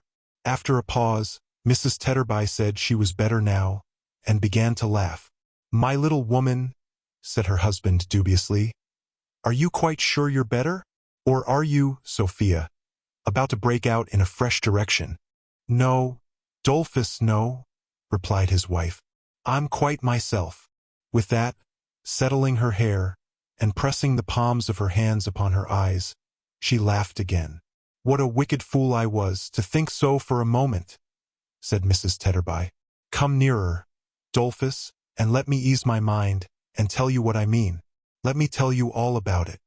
Mr. Tetterby bringing his chair closer, Mrs. Tetterby laughed again, gave him a hug, and wiped her eyes. "You know, Dolphus, my dear," said Mrs. Tetterby, "that when I was single, I might have given myself away in several directions. At one time, for after me at once. Two of them were sons of Mars." "We're all sons of Mars, my dear," said Mr. Tetterby, "jointly with Pa's." "I don't mean that," replied his wife. "I mean soldiers' sergeants." "Oh," said Mr. Tetterby. "Well, Dolphus, I'm sure I never think of such things now to regret them, and I'm sure I've got as good a husband, and would do as much to prove that I was fond of him as any little woman in the world," said Mr. Tetterby. "Very good, very good." If Mr. Tetterby had been 10 feet high, he could not have expressed a gentler consideration for Mrs. Tetterby's fairy-like stature, and if Mrs. Tetterby had been 2 feet high, she could not have felt it more appropriately her due. "But you see, Dolphus," said Mrs. Tetterby, "this being Christmas time, when all people who can make holiday, and when all people who have got money like to spend some, I did somehow get a little out of sorts when I was in the streets just now. There were so many things to be sold, such delicious things to eat, such fine things to look at, such delightful things to have, and there was so much calculating and calculating necessary, before I durst lay out a sixpence for the commonest thing. And the basket was so large and wanted so much in it, and my stock of money was so small and would go such a little way. You hate me, don't you, Dolphus?" "Not quite," said Mr. Tetterby. "As yet." "Well, I'll tell you the whole truth," pursued his wife penitently. "And then perhaps you will. I felt all this so much when I was trudging about in the cold, and when I saw a lot of other calculating faces and large baskets trudging about, too, that I began to think whether I mightn't have done better and been happier if I hadn't—" The wedding ring went round again, and Mrs. Tetterby shook her downcast head as she turned it. "I see," said her husband quietly. "If you hadn't married at all, or if you had married somebody else?" "Yes," sobbed Mrs. Tetterby. "That's really what I thought. Do you hate me now, Dolphus?" "Why, no," said Mr. Tetterby. "I don't find that I do as yet." Mrs. Tetterby gave him a thankful kiss, and went on. "I begin to hope you won't now, Dolphus, though I'm afraid I haven't told you the worst. I can't think what came over me. I don't know whether I was ill or mad or what I was, but I couldn't call up anything that seemed to bind us to each other, or to reconcile me to my fortune. All the pleasures and enjoyments we had ever had, they seemed so poor and insignificant, I hated them. I could have trodden on them, and I could think of nothing else except our being poor, and the number of mouths there were at home. Well, well, my dear, said Mr. Tetterby, shaking her hand encouragingly. That's truth after all. We are poor, and there are a number of mouths at home here. Ah, but, Dolph, cried his wife, laying her hands upon his neck. My good, kind, patient fellow, when I had been at home a very little while, how different! Oh, Dolph dear, how different it was!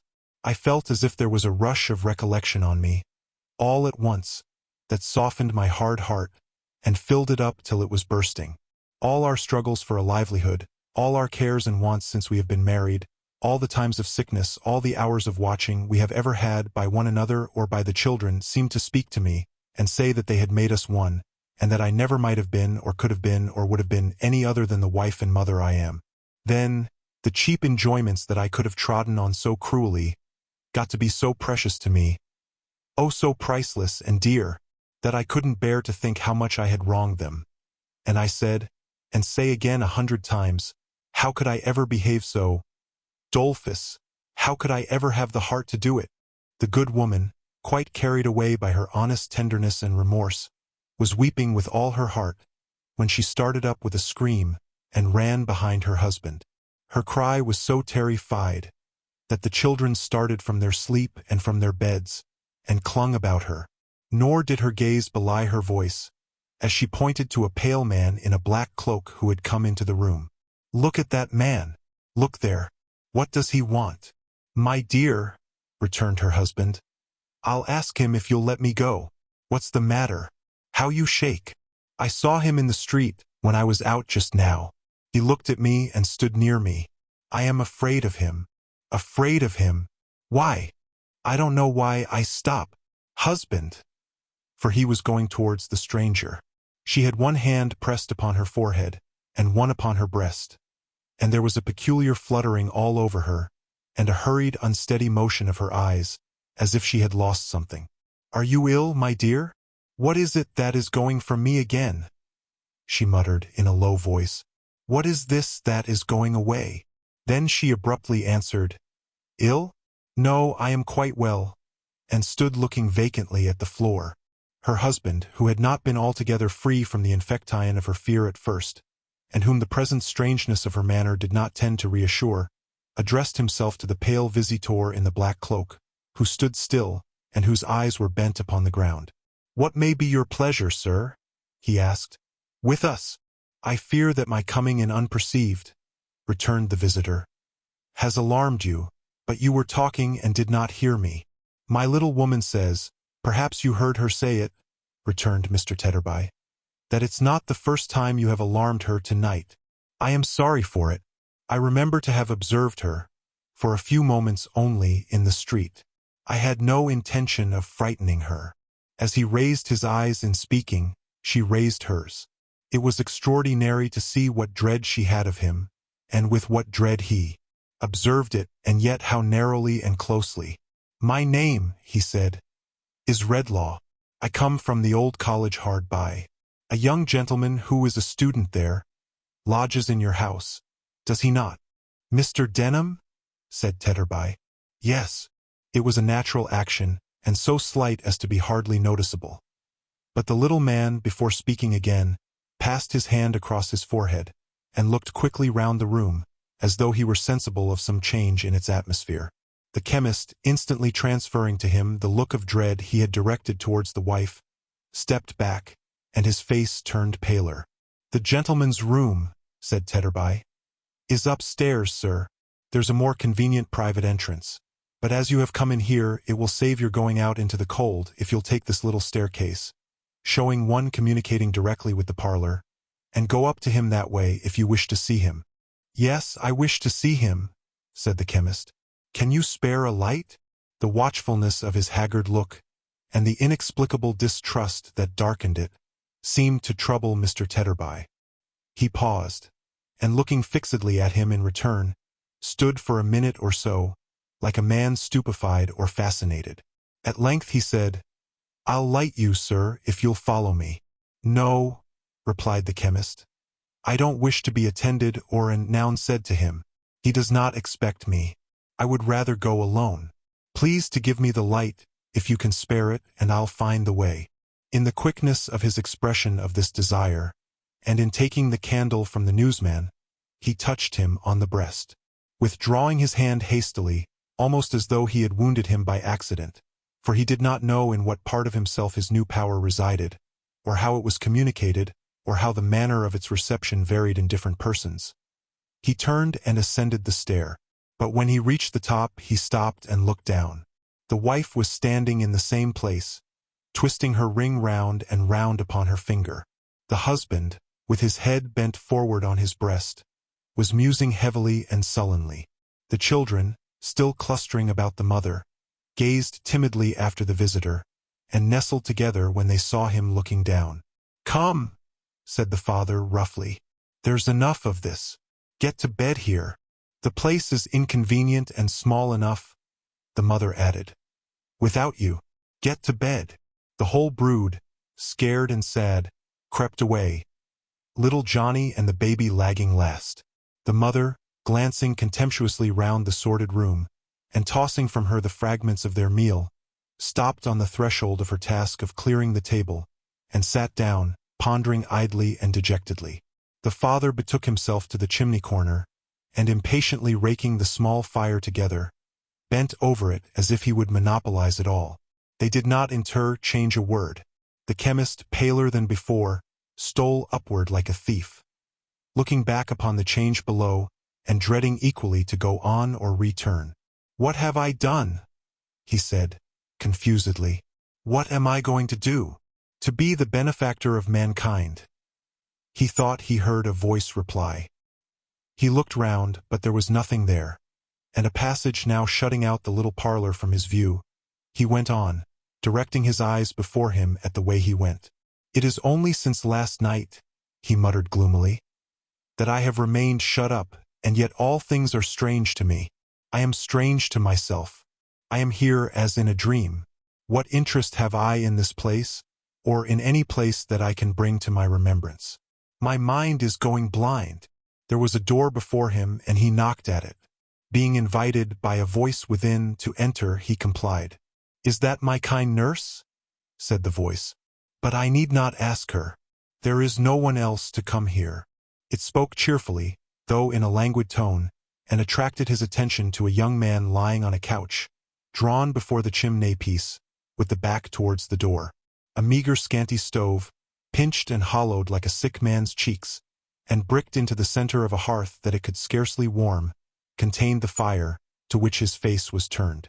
Being so near the windy housetop, it wasted quickly, and with a busy sound, and the burning ashes dropped down fast. "They chink when they shoot out here," said the student Smilingy. "So, according to the gossips, they are not coffins but purses.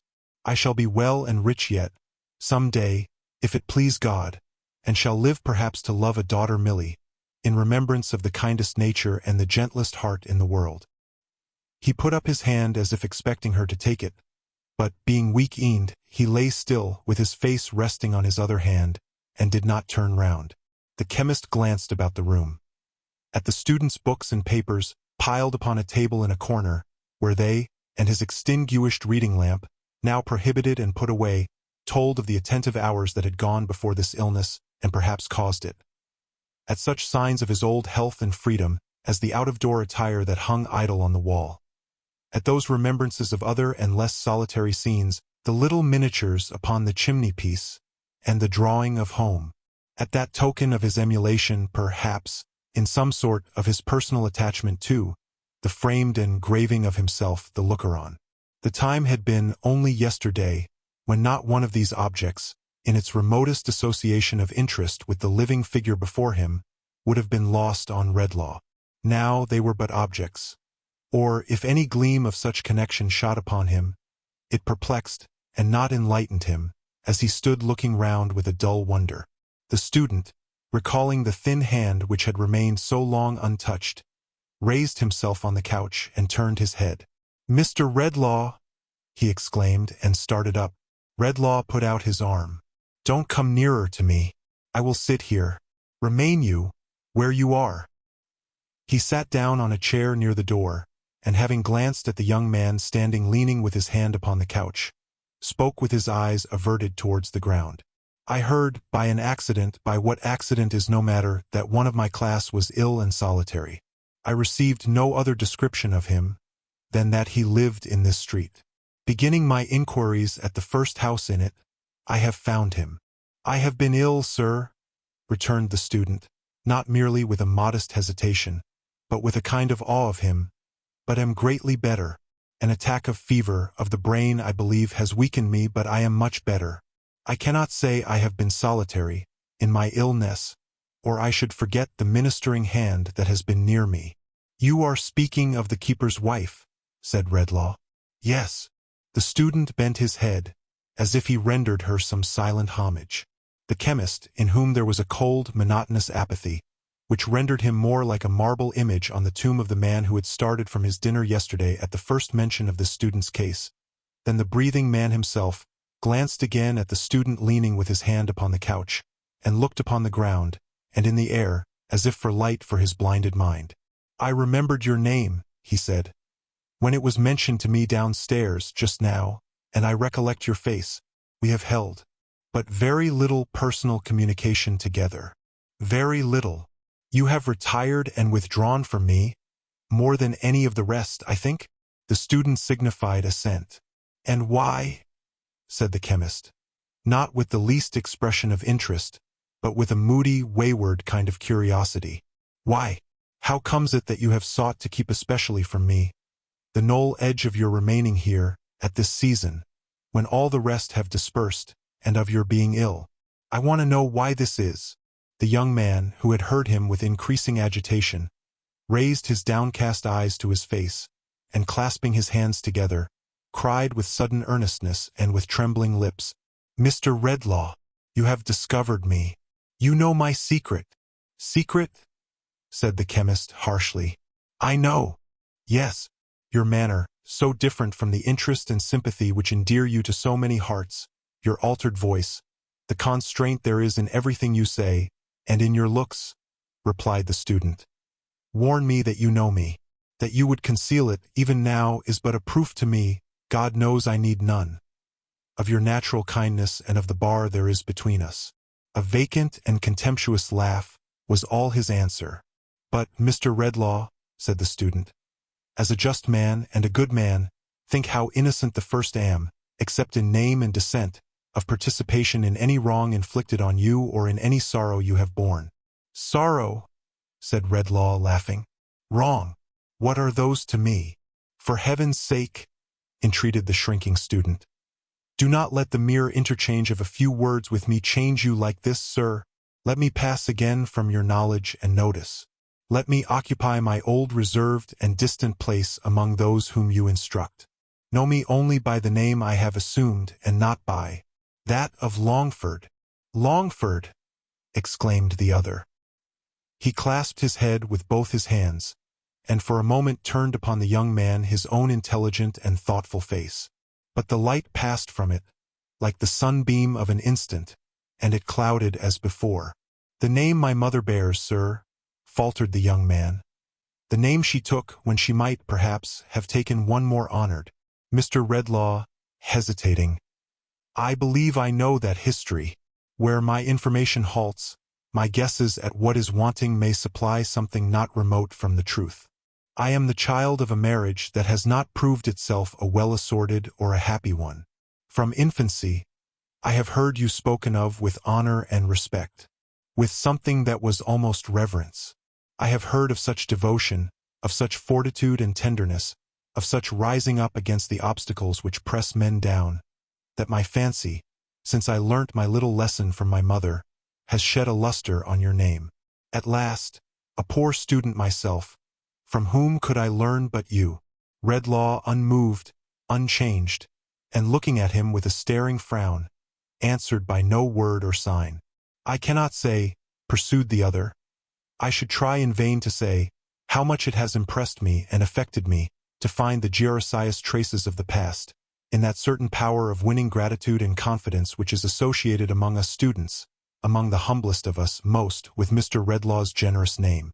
Our ages and positions are so different, sir, and I am so accustomed to regard you from a distance, that I wonder at my own presumption when I touch, however lightly, on that theme. But to one who, I may say, who felt no common interest in my mother once, it may be some thing to hear, now that all is past, with what indescribable feelings of affection I have, in my obscurity, regarded him, with what pain and reluctance I have kept aloof from his encouragement, when a word of it would have made me rich, yet how I have felt it fit that I should hold my course, content to know him and to be unknown. Mr. Redlaw, said the student faintly, what I would have said I have said ill, for my strength is strange to me as yet, but for anything unworthy in this fraud of mine, forgive me, and for all the rest forget me. The staring frown remained on Redlaw's face, and yielded to no other expression until the student, with these words, advanced towards him, as if to touch his hand, when he drew back and cried to him, "Don't come nearer to me." The young man stopped, shocked by the eagerness of his recoil, and by the sternness of his repulsion, and he passed his hand, thoughtfully, across his forehead. "The past is past," said the chemist. "It dies like the brutes. Who talks to me of its traces in my life? He raves or lies. What have I to do with your distempered dreams? If you want money, here it is. I came to offer it, and that is all I came for. There can be nothing else that brings me here," he muttered, holding his head again with both his hands. "There can be nothing else." And yet, he had tossed his purse upon the table. As he fell into this dim cogitation with himself, the student took it up and held it out to him. "Take it back, sir," he said proudly, though not angrily. "I wish you could take from me, with it, the remembrance of your words and offer." "You do?" he retorted, with a wild light in his eyes. "You do." "I do." The chemist went close to him, for the first time, and took the purse, and turned him by the arm and looked him in the face. "There is sorrow and trouble in sickness, is there not?" he demanded with a laugh. The wondering student answered, "Yes. In its unrest, in its anxiety, in its suspense, in all its train of physical and mental miseries," said the chemist, with a wild, unearthly exultation. "All best forgotten, are they not?" The student did not answer, but again passed his hand, confusedly, across his forehead. Redlaw still held him by the sleeve, when Millie's voice was heard outside. "I can see very well now," she said. "Thank you, Dolph. Don't cry, dear. Father and mother will be comfortable again tomorrow, and home will be comfortable too. A gentleman with him, is there?" Redlaw released his hold, as he listened. "I have feared, from the first moment," he murmured to himself, "to meet her. There is a steady quality of goodness in her that I dread to influence. I may be the murderer of what is tenderest and best within her bosom." She was knocking at the door. "Shall I dismiss it as an idle foreboding or still avoid her?" he muttered, looking uneasily around. She was knocking at the door again.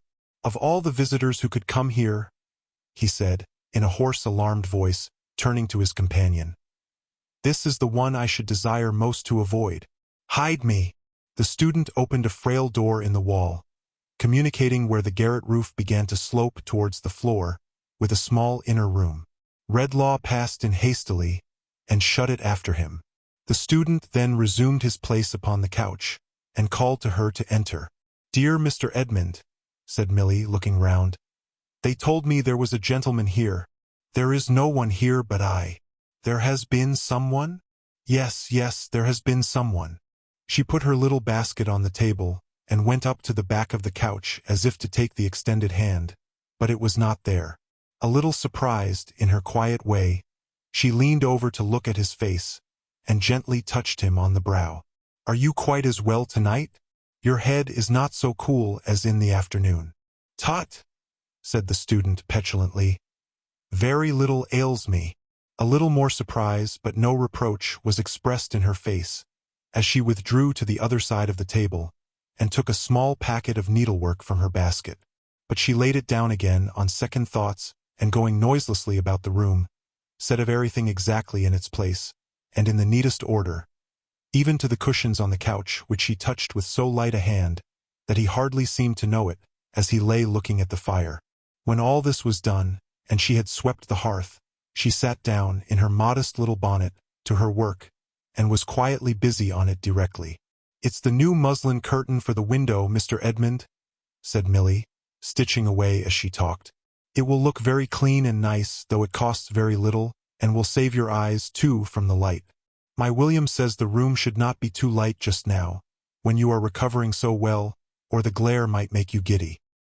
He said nothing, but there was something so fretful and impatient in his change of position that her quick fingers stopped, and she looked at him anxiously. "The pillows are not comfortable," she said, laying down her work and rising. "I will soon put them right." "They are very well," he answered. "Leave them alone, pray. You make so much of everything." He raised his head to say this, and looked at her so thanklessly, that, after he had thrown himself down again, she stood timidly pausing. However, she resumed her seat, and her needle, without having directed even a murmuring look towards him, and was soon as busy as before. "I have been thinking, Mr. Edmund, that you have been often thinking of late, when I have been sitting by, how true the saying is, that adversity is a good teacher. Health will be more precious to you, after this illness, than it has ever been. And years hence, when this time of year comes round, and you remember the days when you lay here sick, alone, that the knowledge of your illness might not afflict those who are dearest to you, your home will be doubly dear and doubly blessed. Now, isn't that a good, true thing?" She was too intent upon her work, and too earnest in what she said, and too composed and quiet altogether, to be on the watch for any look he might direct towards her in reply. So the shaft of his ungrateful glance fell harmless, and did not wound her. "Ah," said Milly, with her pretty head inclining thoughtfully on one side, as she looked down, following her busy fingers with her eyes. "Even on me, and I am very different from you, Mr. Edmund, for I have no learning and don't know how to think properly. This view of such things has made a great impression, since you have been lying ill. When I have seen you so touched by the kindness and attention of the poor people downstairs, I have felt that you thought even that experience some repayment for the loss of health, and I have read in your face, as plain as if it was a book, that but for some trouble and sorrow we should never know half the good there is about us." His getting up from the couch interrupted her, or she was going on to say more. "We needn't magnify the merit, Mrs. William," he rejoined slightingly. "The people downstairs will be paid in good time, I dare say, for any little extra service they may have rendered me, and perhaps they anticipate no less. I am much obliged to you, too." Her fingers stopped, and she looked at him. "I can't be made to feel the more obliged by your exaggerating the case," he said. "I am sensible that you have been interested in me, and I say I am much obliged to you. What more would you have?" Her work fell on her lap, as she still looked at him walking to and fro with an intolerant air, and stopping now and then. "I say again, I am much obliged to you. Why weaken my sense of what is your due in obligation, by preferring enormous claims upon me? Trouble, sorrow, affliction, adversity. One might suppose I had been dying a score of deaths here. Do you believe, Mr. Edmund," she asked, rising and going nearer to him, "that I spoke of the poor people of the house with any reference to myself? To me?" Laying her hand upon her bosom with a simple and innocent smile of astonishment. "Oh, I think nothing about it, my good creature," he returned. "I have had an indisposition which your solicitude, observe, I say solicitude, makes a great deal more of than it merits, and it's over and we can't perpetuate it." He coldly took a book and sat down at the table. She watched him for a little while until her smile was quite gone, and then, returning to where her basket was, said gently, "Mr. Edmund, would you rather be alone?" "There is no reason why I should detain you here," he replied. "Except," said Milly, hesitating and showing her work. "Oh, the curtain," he answered with a supercilious laugh. "That's not worth staying for." She made up the little packet again, and put it in her basket. Then, standing before him with such an air of patient entreaty that he could not choose but look at her. She said, "If you should want me, I will come back willingly. When you did want me, I was quite happy to come. There was no merit in it. I think you must be afraid that, now you are getting well, I may be troublesome to you. But I should not have been, indeed. I should have come no longer than your weakness and confinement lasted. You owe me nothing, but it is right that you should deal as justly by me as if I was a lady, even the very lady that you love.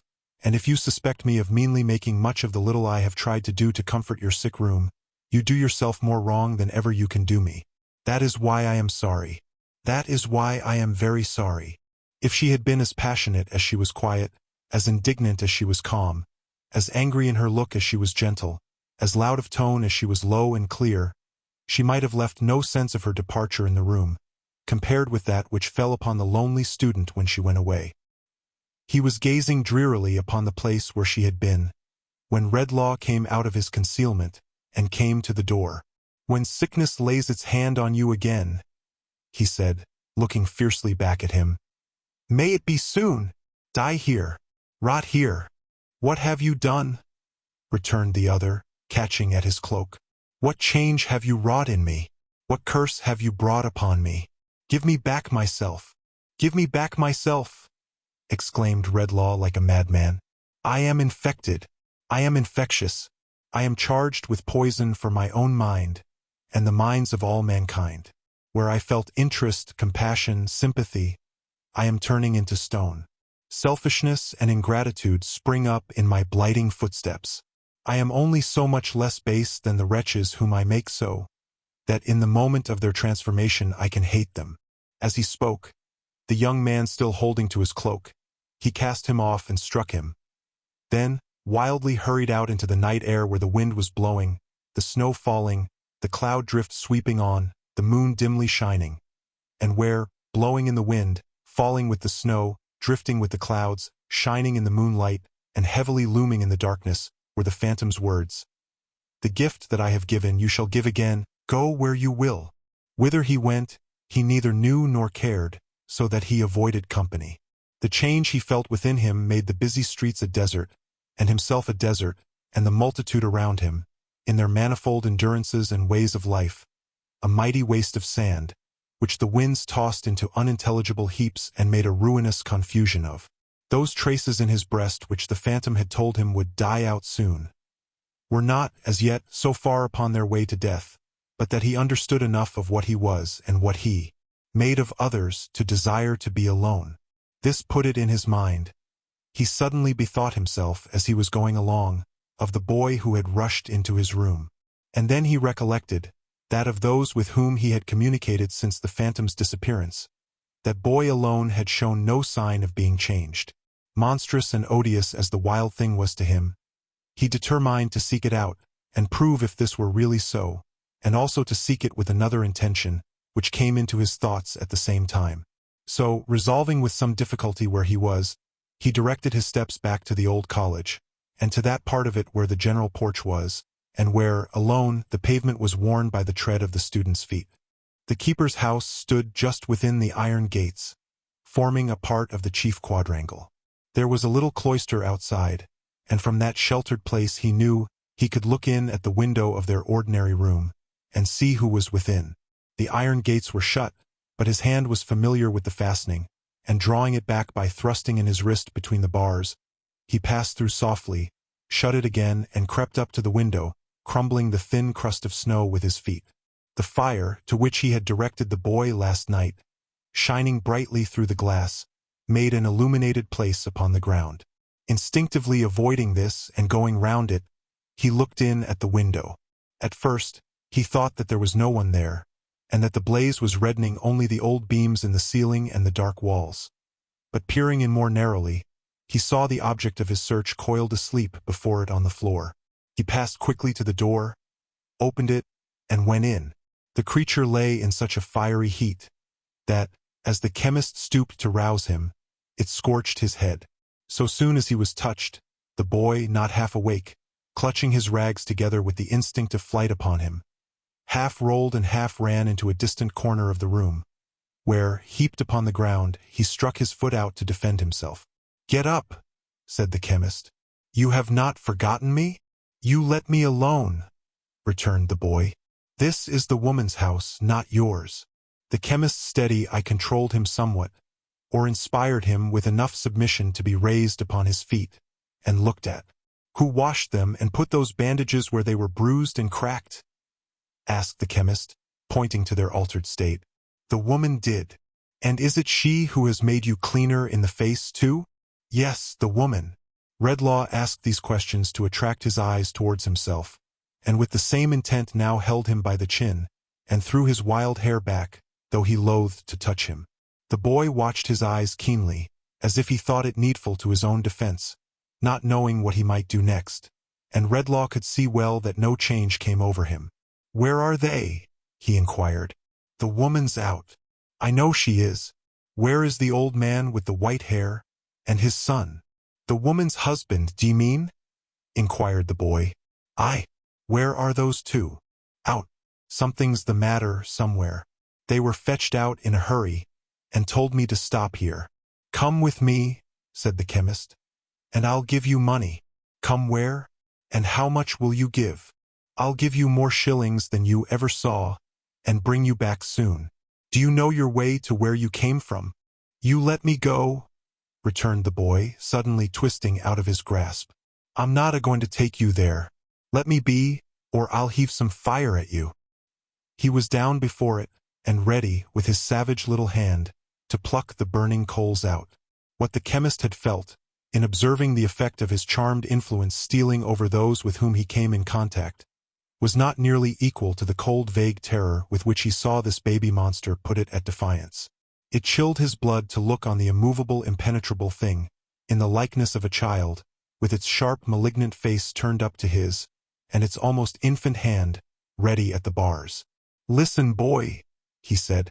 "You shall take me where you please, so that you take me where the people are very miserable or very wicked. I want to do them good and not to harm them. You shall have money, as I have told you, and I will bring you back. Get up. Come quickly." He made a hasty step towards the door, afraid of her returning. "Will you let me walk by myself, and never hold me, nor yet touch me?" said the boy, slowly withdrawing the hand with which he threatened, and beginning to get up. "I will. And let me go, before, behind, or anyways I like? I will. Give me some money first, then, and go." The chemist laid a few shillings, one by one, in his extended hand. To count them was beyond the boy's knowledge, but he said "one" every time, and avariciously looked at each as it was given, and at the donor. He had nowhere to put them out of his hand, but in his mouth, and he put them there. Redlaw then wrote with his pencil on a leaf of his pocketbook that the boy was with him, and laying it on the table, signed to him to follow. Keeping his rags together as usual, the boy complied, and went out with his bare head and naked feet into the winter night, preferring not to depart by the iron gate by which he had entered, where they were in danger of meeting her whom he so anxiously avoided. The chemist led the way, through some of those passages among which the boy had lost himself, and by that portion of the building where he lived, to a small door of which he had the key. When they got into the street, he stopped to ask his guide, who instantly retreated from him, if he knew where they were. The savage thing looked here and there, and at length, nodding his head, pointed in the direction he designed to take. Redlaw going on at once, he followed, something less suspiciously. Shifting his money from his mouth into his hand, and back again into his mouth, and stealthily rubbing it bright upon his shreds of dress, as he went along. 3 times, in their progress, they were side by side. 3 times they stopped, being side by side. 3 times the chemist glanced down at his face, and shuddered as it forced upon him one reflection. The first occasion was when they were crossing an old churchyard, and Redlaw stopped among the graves, utterly at a loss how to connect them with any tender, softening, or consolatory thought. The second was, when the breaking forth of the moon induced him to look up at the heavens, where he saw her in her glory, surrounded by a host of stars he still knew by the names and histories which human science has appended to them, but where he saw nothing else he had been wont to see, felt nothing he had been wont to feel, in looking up there on a bright night. The third was when he stopped to listen to a plaintive strain of music, but could only hear a tune, made manifest to him by the dry mechanism of the instruments and his own ears, with no address to any mystery within him, without a whisper in it of the past, or of the future, powerless upon him as the sound of last year's running water, or the rushing of last year's wind. At each of these 3 times, he saw with horror that, in spite of the vast intellectual distance between them, and their being unlike each other in all physical respects, the expression on the boy's face was the expression on his own. They journeyed on for some time, now through such crowded places, that he often looked over his shoulder thinking he had lost his guide, but generally finding him within his shadow on his other side. Now by ways so quiet, that he could have counted his short, quick, naked footsteps coming on behind, until they arrived at a ruinous collection of houses, and the boy touched him and stopped. "In there," he said, pointing out one house where there were shat-tiered lights in the windows, and a dim lantern in the doorway with "Lodgings for Travelers" painted on it. Redlaw looked about him. From the houses to the waste piece of ground on which the houses stood, or rather did not altogether tumble down, unfenced, undrained, unlighted, and bordered by a sluggish ditch. From that to the sloping line of arches, part of some neighboring viaduct or bridge with which it was surrounded, and which lessened gradually towards them, until the last but one was a mere kennel for a dog, the last a plundered little heap of bricks. From that to the child, close to him, cowering and trembling with the cold, and limping on one little foot, while he coiled the other round his leg to warm it, yet staring at all these things with that frightful likeness of expression so apparent in his face, that Redlaw started from him. "In there," said the boy, pointing out the house again. "I'll wait." "Will they let me in?" asked Redlaw.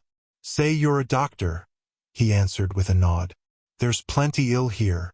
Looking back on his way to the house door, Redlaw saw him trail himself upon the dust and crawl within the shelter of the smallest arch, as if he were a rat. He had no pity for the thing, but he was afraid of it, and when it looked out of its den at him, he hurried to the house as a retreat. "Sorrow, wrong, and trouble," said the chemist, with a painful effort at some more distinct remembrance, "at least haunt this place darkly. He can do no harm, who brings forgetfulness of such things here." With these words he pushed the yielding door, and went in. There was a woman sitting on the stairs, either asleep or forlorn, whose head was bent down on her hands and knees, as it was not easy to pass without treading on her, and as she was perfectly regardless of his near approach, he stopped and touched her on the shoulder. Looking up, she showed him quite a young face, but one whose bloom and promise were all swept away, as if the haggard winter should unnaturally kill the spring. With little or no show of concern on his account, she moved nearer to the wall to leave him a wider passage. "What are you?" said Redlaw, pausing, with his hand upon the broken stair rail. "What do you think I am?" She answered, showing him her face again. He looked upon the ruined temple of God, so lately made, so soon disfigured, and something which was not compassion, for the springs in which a true compassion for such miseries has its rise, were dried up in his breast, but which was nearer to it, for the moment, than any feeling that had lately struggled into the darkening, but not yet wholly darkened, night of his mind, mingled a touch of softness with his next words. "I am come here to give relief if I can," he said. "Are you thinking of any wrong?" She frowned at him and then laughed, and then her laugh prolonged itself into a shivering sigh, as she dropped her head again, and hid her fingers in her hair. "Are you thinking of a wrong?" he asked once more. "I am thinking of my life," she said, with a monetary look at him. He had a perception that she was one of many, and that he saw the type of thousands when he saw her drooping at his feet. "What are your parents?" he demanded. "I had a good home once. My father was a gardener, far away, in the country." "Is he dead?" "He's dead to me. All such things are dead to me. You a gentle man, and not know that." She raised her eyes again, and laughed at him. "Girl," said Redlaw sternly, "before this death of all such things was brought about, was there no wrong done to you? In spite of all that you can do, does no remembrance of wrong cleave to you? Are there not times upon times when it is misery to you? So little of what was womanly was left in her appearance, that now, when she burst into tears, he stood amazed. But he was more amazed, and much disquieted, to note that in her awakened recollection of this wrong, the first trace of her old humanity and frozen tenderness appeared to show itself. He drew a little off, and in doing so, observed that her arms were black, her face cut, and her bosom bruised. "What brutal hand has hurt you so?" he asked. "My own. I did it myself," she answered quickly. "It is impossible. I'll swear I did. He didn't touch me. I did it to myself in a passion and threw myself down here. He wasn't near me. He never laid a hand upon me." In the white determination of her face, confronting him with this untruth, he saw enough of the last perversion and distortion of good surviving in that miserable breast, to be stricken with remorse that he had ever come near her. "Sorrow, wrong, and trouble," he muttered, turning his fearful gaze away. "All that connects her with the state from which she has fallen has those roots. In the name of God, let me go by." Afraid to look at her again, afraid to touch her, afraid to think of having sundered the last thread by which she held upon the mercy of heaven, he gathered his cloak about him and glided swiftly up the stairs. Opposite to him on the landing was a door, which stood partly open, and which, as he ascended, a man with a candle in his hand came forward from within to shut. But this man, on seeing him, drew back with much emotion in his manner, and, as if by a sudden impulse, mentioned his name aloud. In the surprise of such a recognition there, he stopped, endeavoring to recollect the wan and startled face. He had no time to consider it, for, to his yet greater amazement, old Philip came out of the room and took him by the hand. "Mr. Redlaw," said the old man, this is like you, sir. You have heard of it, and have come after us to render any help you can." "Ah, too late, too late." Redlaw, with a bewildered look, submitted to be led into the room. A man lay there on a truckle bed, and William Swidger stood at the bedside. "Too late," murmured the old man, looking wistfully into the chemist's face, and the tears stole down his cheeks. "That's what I say, father," interposed his son in a low voice. "That's where it is exactly. To keep as quiet as ever we can while he's a-dozing is the only thing to do." "You're right, father." Redlaw paused at the bedside and looked down on the figure that was stretched upon the mattress. It was that of a man who should have been in the vigor of his life, but on whom it was not likely the sun would ever shine again. The vices of his 40 or 50 years' career had so branded him that, in comparison with their effects upon his face, the heavy hand of time upon the old man's face who watched him had been merciful and beautifying. "Who is this?" asked the chemist, looking round. "My son George, Mr. Redlaw," said the old man, wringing his hands. "My eldest son George, who was more his mother's pride than all the rest." Redlaw's eyes wandered from the old man's gray head, as he laid it down upon the bed, to the person who had recognized him, and who had kept aloof in the remotest corner of the room. He seemed to be about his own age, and although he knew no such hopeless decay and broken man as he appeared to be, there was something in the turn of his figure, as he stood with his back towards him, and now went out at the door, that made him pass his hand uneasily across his brow. "William," he said in a gloomy whisper, "who is that man?" "Why, you see, sir," returned Mr. William, "that's what I say myself. Why should a man ever go and gamble, and the like of that, and let himself down inch by inch till he can't let himself down any lower?" "Has he done so?" asked Redlaw, glancing after him with the same uneasy action as before. "Just exactly that, sir," returned William Swidger, "as I'm told. He knows a little about medicine, sir, it seems, and having been wayfaring towards London with my unhappy brother that you see here." Mr. William passed his coat sleeve across his eyes, and being out upstairs for the night, what I say, you see, is that strange companions come together here sometimes. He looked into it, tend upon him, and came for us at his request. What a mournful spectacle, sir! But that's where it is. It's enough to kill my father. Redlaw looked up at these words, and recalling where he was and with whom, and the spell he carried with him, which his surprise had obscured, retired a little hurriedly, debating with himself whether to shun the house that moment or remain. Yielding to a certain sullen doggedness, which it seemed to be a part of his condition to struggle with, he argued for remaining. Was it only yesterday, he said, when I observed the memory of this old man to be a tissue of sorrow and trouble, and shall I be afraid tonight to shake it? Are such remembrances as I can drive away so precious to this dying man that I need fear for him? No, I'll stay here. But he stayed in fear and trembling none the less for these words, and, shrouded in his black cloak with his face turned from them, stood away from the bedside, listening to what they said, as if he felt himself a demon in the place. "Father," murmured the sick man, rallying a little from stupor. "My boy, my son George," said old Philip. "You spoke just now of my being mother's favorite long ago. It's a dreadful thing to think now of long ago." "No, no, no," returned the old man. "Think of it. Don't say it's dreadful. It's not dreadful to me, my son. It cuts you to the heart, father."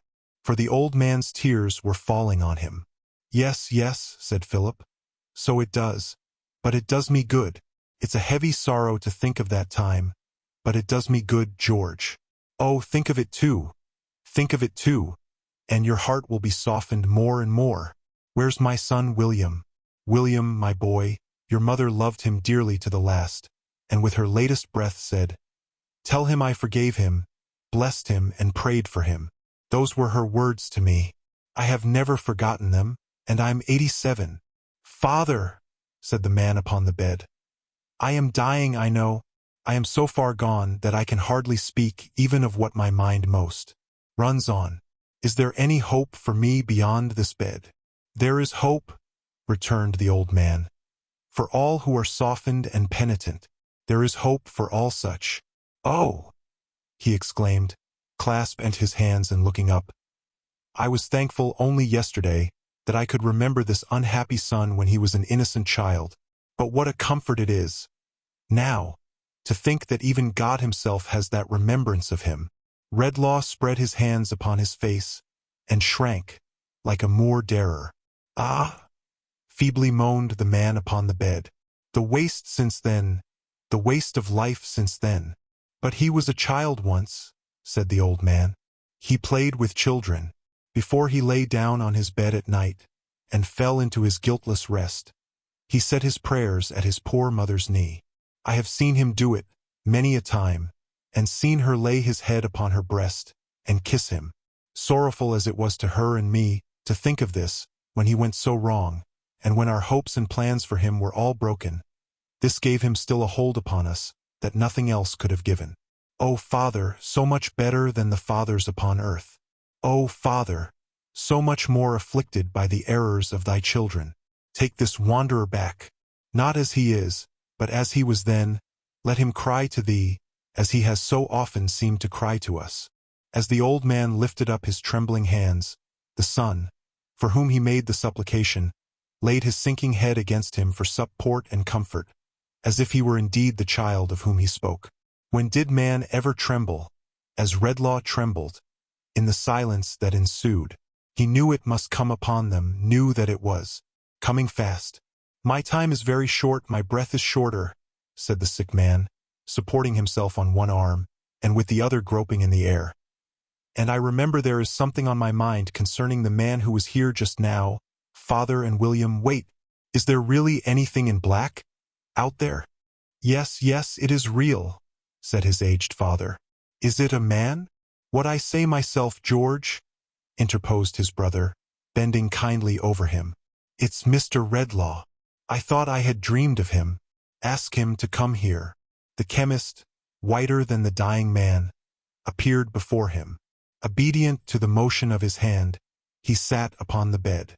"It has been so ripped up tonight, sir," said the sick man, laying his hand upon his heart, with a look in which the mute, imploring agony of his condition was concentrated. "By the sight of my poor old father, and the thought of all the trouble I have been the cause of, and all the wrong and sorrow lying at my door, that, was it the extremity to which he had come, or was it the dawning of another change, that made him stop? That what I can do right, with my mind running on so much, so fast, I'll try to do. There was another man here. Did you see him?" Redlaw could not reply by any word, for when he saw that fatal sign he knew so well now, of the wandering hand upon the forehead, his voice died at his lips. but he made some indication of assent. He is penniless, hungry, and destitute. He is completely beaten down and has no resource at all. Look after him. Lose no time. I know he has it in his mind to kill himself. It was working. It was on his face. His face was changing, hardening, deepening in all its shades, and losing all its sorrow. Don't you remember? Don't you know him? He pursued. He shut his face out for a moment, with the hand that again wandered over his forehead, and then it lowered on Redlaw, reckless, ruffianly, and callous. Why, Dien you, he said, scowling round.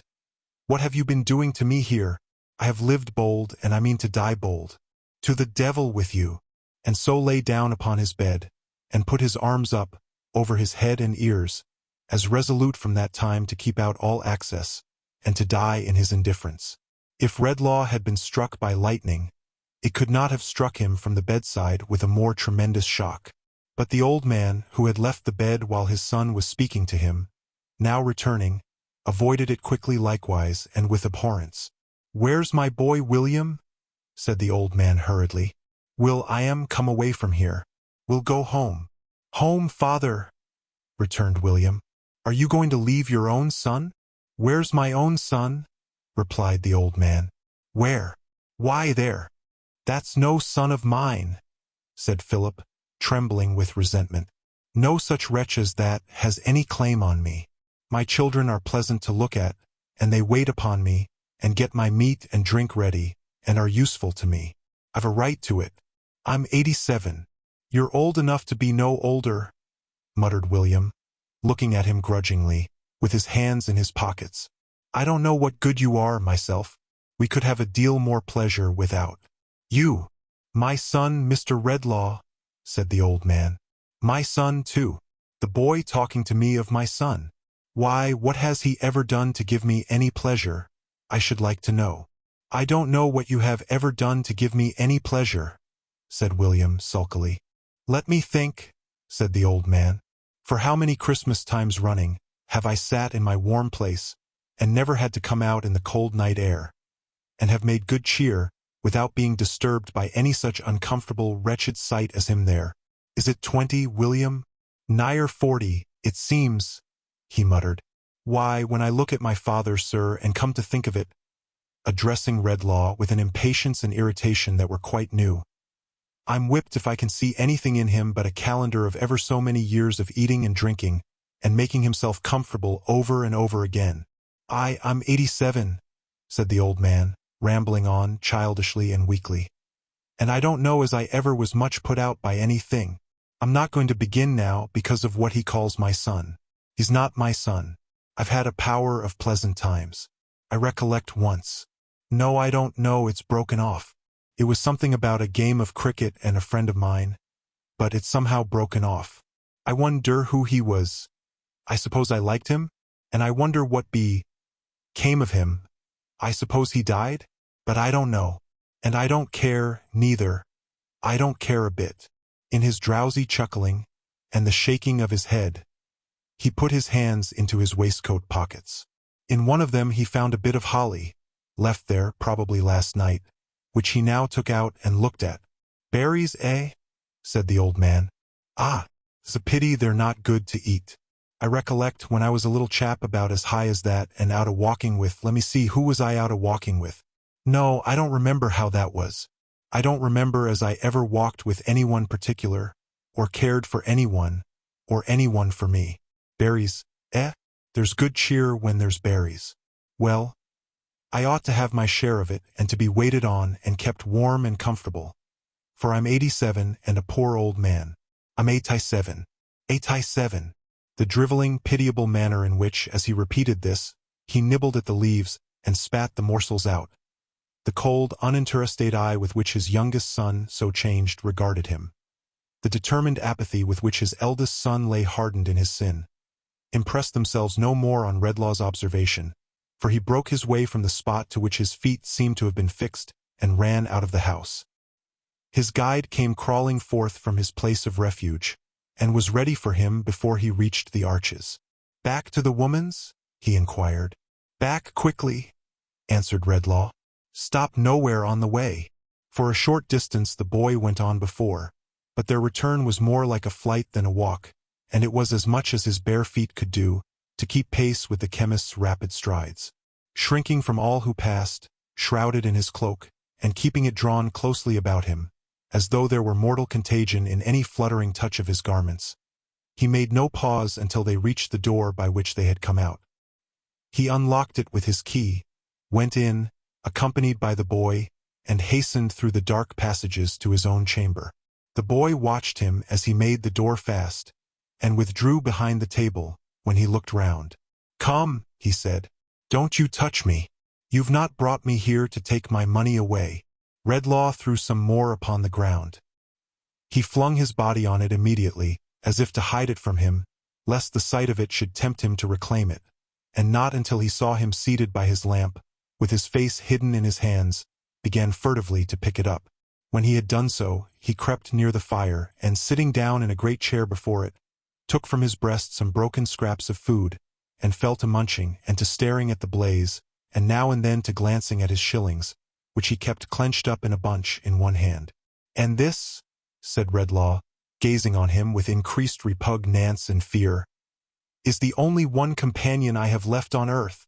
How long it was before he was aroused from his contemplation of this creature, whom he dreaded so, whether half an hour or half the night, he knew not.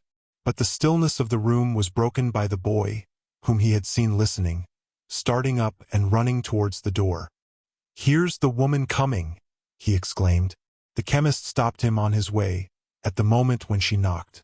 "Let me go to her, will you?" said the boy. "Not now," returned the chemist. "Stay here. Nobody must pass in or out of the room now." "Who's that?" "It's I, sir," cried Milly. "Pray, sir, let me in." "No, not for the world," he said. Mr. Redlaw, pray, sir, let me in." "What is the matter?" he said, holding the boy. "The miserable man you saw is worse, and nothing I can say will wake him from his terrible infatuation. William's father has turned childish in a moment. William himself is changed. The shock has been too sudden for him. I cannot understand him. He is not like himself. Oh, Mr. Redlaw, pray advise me. Help me." "No, no, no," he answered. "Mr. Redlaw, dear sir, George has been muttering, in his doze, about the man you saw there, who, he fears, will kill himself. Better he should do it than come near me. He says in his wandering that you know him, that he was your friend once long ago, that he is the ruined father of a student here. My mind misgives me of the young gentleman who has been ill. What is to be done? How is he to be followed? How is he to be saved? Mr. Redlaw, pray, oh pray advise me. Help me." All this time he held the boy, who was half mad to pass him, and let her in. "Phantoms, punishers of impious thoughts," cried Redlaw, gazed around in anguish. "Look upon me, from the darkness of my mind. Let the glimmering of contrition that I know is there shine up and show my misery. In the material world, as I have long taught, nothing can be spared. No step or atom in the wondrous structure could be lost, without a blank being made in the great universe. I know now that it is the same with good and evil, happiness and sorrow, in the memories of men. Pity me, relieve me." There was no response, but her help me, let me in, and the boy's struggling to get to her. "Shadow of myself, spirit of my darker hours," cried Redlaw in distraction. "Come back, and haunt me day and night, but take this gift away, or, if it must still rest with me, deprive me of the dreadful power of giving it to others. Undo what I have done. Leave me benighted, but restore the day to those whom I have cursed. As I have spared this woman from the first, and as I never will go forth again, but will die here with no hand to tend me, save this creature's who is proof against me. Hear me." The only reply still was, the boy struggling to get to her, while he held him back, and the cry increasing in its energy, "Help! Let me in. He was your friend once. How shall he be followed? How shall he be saved? They are all changed. There is no one else to help me. Pray, pray, let me in. Chapter 3. The Gift Reversed. Night was still heavy in the sky. On open plains, from hilltops, and from the decks of solitary ships at sea, a distant low-lying line, that promised by and by to change to light, was visible in the dim horizon. But its promise was remote and doubtful, and the moon was striving with the night clouds busily. The shadows upon Redlaw's mind succeeded thick and fast to one another, and obscured its light as the night clouds hovered between the moon and earth, and kept the latter veiled in darkness. Fitful and uncertain as the shadows which the night clouds cast, were their concealments from him and imperfect revelations to him. And, like the night clouds still, if the clear light broke forth for a moment, it was only that they might sweep over it, and make the darkness deeper than before. Without, there was a profound and solemn hush upon the ancient pile of building, and its buttresses and angles made dark shapes of mystery upon the ground, which now seemed to retire into the smooth white snow and now seemed to come out of it, as the moon's path was more or less beset. Within, the chemist's room was indistinct and murky by the light of the expiring lamp. A ghostly silence had succeeded to the knocking and the voice outside. Nothing was audible but, now and then, a low sound among the whitened ashes of the fire, as of its yielding up its last breath. Before it, on the ground, the boy lay fast asleep.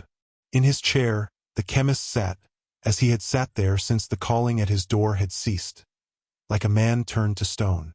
At such a time, the Christmas music he had heard before began to play. He listened to it at first as he had listened in the churchyard, but presently, it playing still and being borne towards him on the night air, in a low, sweet, melancholy strain. He rose and stood stretching his hands about him, as if there were some friend approaching within his reach, on whom his desolate touch might rest, yet do no harm. As he did this, his face became less fixed and wondering. A gentle trembling came upon him, and at last his eyes filled with tears, and he put his hands before them and bowed down his head. His memory of sorrow, wrong, and trouble had not come back to him. He knew that it was not restored. He had no passing belief or hope that it was. But some dumb stir within him made him capable, again, of being moved by what was hidden, afar off, in the music. If it were only that it told him sorrowfully the value of what he had lost. He thanked heaven for it with a fervent gratitude. As the last chord died upon his ear, he raised his head to listen to its lingering vibration. Beyond the boy, so that his sleeping figure lay at its feet, the phantom stood, immovable and silent, with its eyes upon him. Ghastly it was as it had ever been, but not so cruel and relentless in its aspect, or he thought or hoped so, as he looked upon it trembling. It was not alone, but in its shadowy hand it held another hand. And whose was that? Was the form that stood beside it indeed Milly's, or but her shade and picture? The quiet head was bent a little, as her manner was, and her eyes were looking down, as if in pity, on the sleeping child. A radiant light fell on her face, but did not touch the phantom. For, though close beside her, it was dark and colorless as ever. "Spectre," said the chemist, newly troubled as he looked, "I have not been stubborn or presumptuous in respect of her. Oh, do not bring her here. Spare me that." "This is but a shadow," said the phantom. "When the morning shines, seek out the reality whose image I present before you." "Is it my inexorable doom to do so?" cried the chemist. "It is," replied the phantom, "to destroy her peace, her goodness, to make her what I am myself, and what I have made of others." "I have said seek her out," returned the phantom. "I have said no more." "Oh, tell me," exclaimed Redlaw, catching at the hope which he fancied might lie hidden in the words. "Can I undo what I have done?" "No," returned the phantom. "I do not ask for restoration to myself," said Redlaw. "What I abandoned of my own free will, and have justly lost. But for those to whom I have transferred the fatal gift, who never sought it, who unknowingly received a curse of which they had no warning, and which they had no power to shun, can I do nothing?" "Nothing," said the phantom. "If I cannot, can anyone?" The phantom, standing like a statue, kept its gaze upon him for a while, then turned its head suddenly, and looked upon the shadow at its side. "Ah, can she?" cried Redlaw, still looking upon the shade. The phantom released the hand it had retained till now, and softly raised its own with a gesture of dismissal. Upon that, her shadow, still preserving the same attitude, began to move or melt away. "Stay!" cried Redlaw with an earnestness to which he could not give enough expression. "For a moment, as an act of mercy. I know that some change fell upon me, when those sounds were in the air just now. Tell me, have I lost the power of harming her? May I go near her without dread? Oh, let her give me any sign of hope." The phantom looked upon the shade as he did, not at him, and gave no answer. "At least say this, has she, henceforth, the consciousness of any power to set right what I have done?" "She has not," the phantom answered. "Has she the power bestowed on her without the consciousness?" The phantom answered, "Seek her out," and her shadow slowly vanished. They were face to face again, and looking on each other, as intently and awfully as at the time of the bestowal of the gift, across the boy who still lay on the ground between them, at the phantom's feet. "Terrible instructor," said the chemist, sinking on his knee before it, in an attitude of supplication, "by whom I was renounced, but by whom I am revisited, in which, and in whose milder aspect, I would fain believe I have a gleam of hope. I will obey without inquiry, praying that the cry I have sent up in the anguish of my soul has been, or will be, heard, in behalf of those whom I have injured beyond human reparation. But there is one thing. You speak to me of what is lying here," the phantom interposed, and pointed with its finger to the boy. "I do," returned the chemist. "You know what I would ask. Why has this child alone been proof against my influence? And why have I detected in its thoughts a terrible companionship with mine? This," said the phantom, pointing to the boy, "is the last, completest illustration of a human creature, utterly bereft of such remembrances as you have yielded up. No softening memory of sorrow, wrong, or trouble enters here, because this wretched mortal from his birth has been abandoned to a worse condition than the beasts, and has, within his knowledge, no one contrast, no humanizing touch, to make a grain of such a memory spring up in his hardened breast. All within this desolate creature is barren wilderness. All within the man bereft of what you have resigned is the same barren wilderness. Woe to such a man! Woe tenfold to the nation that shall count its monsters such as this, lying here, by hundreds and by thousands." Redlaw shrank, appalled, from what he heard. "There is not," said the phantom, "one of these, not one, but sows a harvest that mankind must reap. From every seed of evil in this boy, a field of ruin is grown that shall be gathered in, and garnered up, and sown again in many places in the world, until regions are overspread with wickedness enough to raise the waters of another deluge. Open and unpunished murder in a city's streets would be less guilty in its daily toleration than one such spectacle as this." It seemed to look down upon the boy in his sleep. Redlaw, too, looked down upon him with a new emotion. "There is not a father," said the phantom, "by whose side in his daily or his nightly walk these creatures pass. There is not a mother among all the ranks of loving mothers in this land. There is no one risen from the state of childhood, but shall be responsible in his or her degree for this enormity. There is not a country throughout the earth on which it would not bring a curse.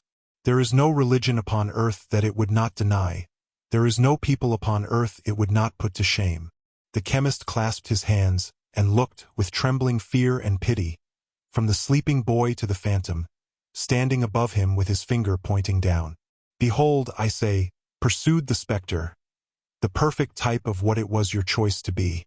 Your influence is powerless here, because from this child's bosom you can banish nothing. His thoughts have been in terrible companionship with yours, because you have gone down to his unnatural level. He is the growth of man's indifference. You are the growth of man's presumption. The beneficent design of heaven is, in each case, overthrown, and from the two poles of the immaterial world you come together." The chemist stooped upon the ground beside the boy, and, with the same kind of compassion for him that he now felt for himself, covered him as he slept, and no longer shrank from him with abhorrence or indifference. Soon, now, the distant line on the horizon brightened, the darkness faded, the sun rose red and glorious, and the chimney stacks and gables of the ancient building gleamed in the clear air, which turned the smoke and vapor of the city into a cloud of gold. The very sun-dial in his shady corner, where the wind was used to spin with such unwindy constancy, shook off the finer particles of snow that had accumulated on his dull old face in the night, and looked out at the little white wreaths eddying round and round him. Doubtless some blind groping of the morning made its way down into the forgotten crypt so cold and earthy, where the Norman arches were half buried in the ground, and stirred the dull sap in the lazy vegetation hanging to the walls, and quickened the slow principle of life within the little world of wonderful and delicate creation which existed there, with some faint knowledge that the sun was up. The Tetterbys were up and doing. Mr. Tetterby took down the shutters of the shop, and, strip by strip, revealed the treasures of the window to the eyes, so proof against their seductions, of Jerusalem buildings. Adolphus had been out so long already that he was halfway on to morning pepper. 5 small Tetterbys, whose 10 round eyes were much inflamed by soap and friction, were in the tortures of a cool wash in the back kitchen, Mrs. Tetterby presiding.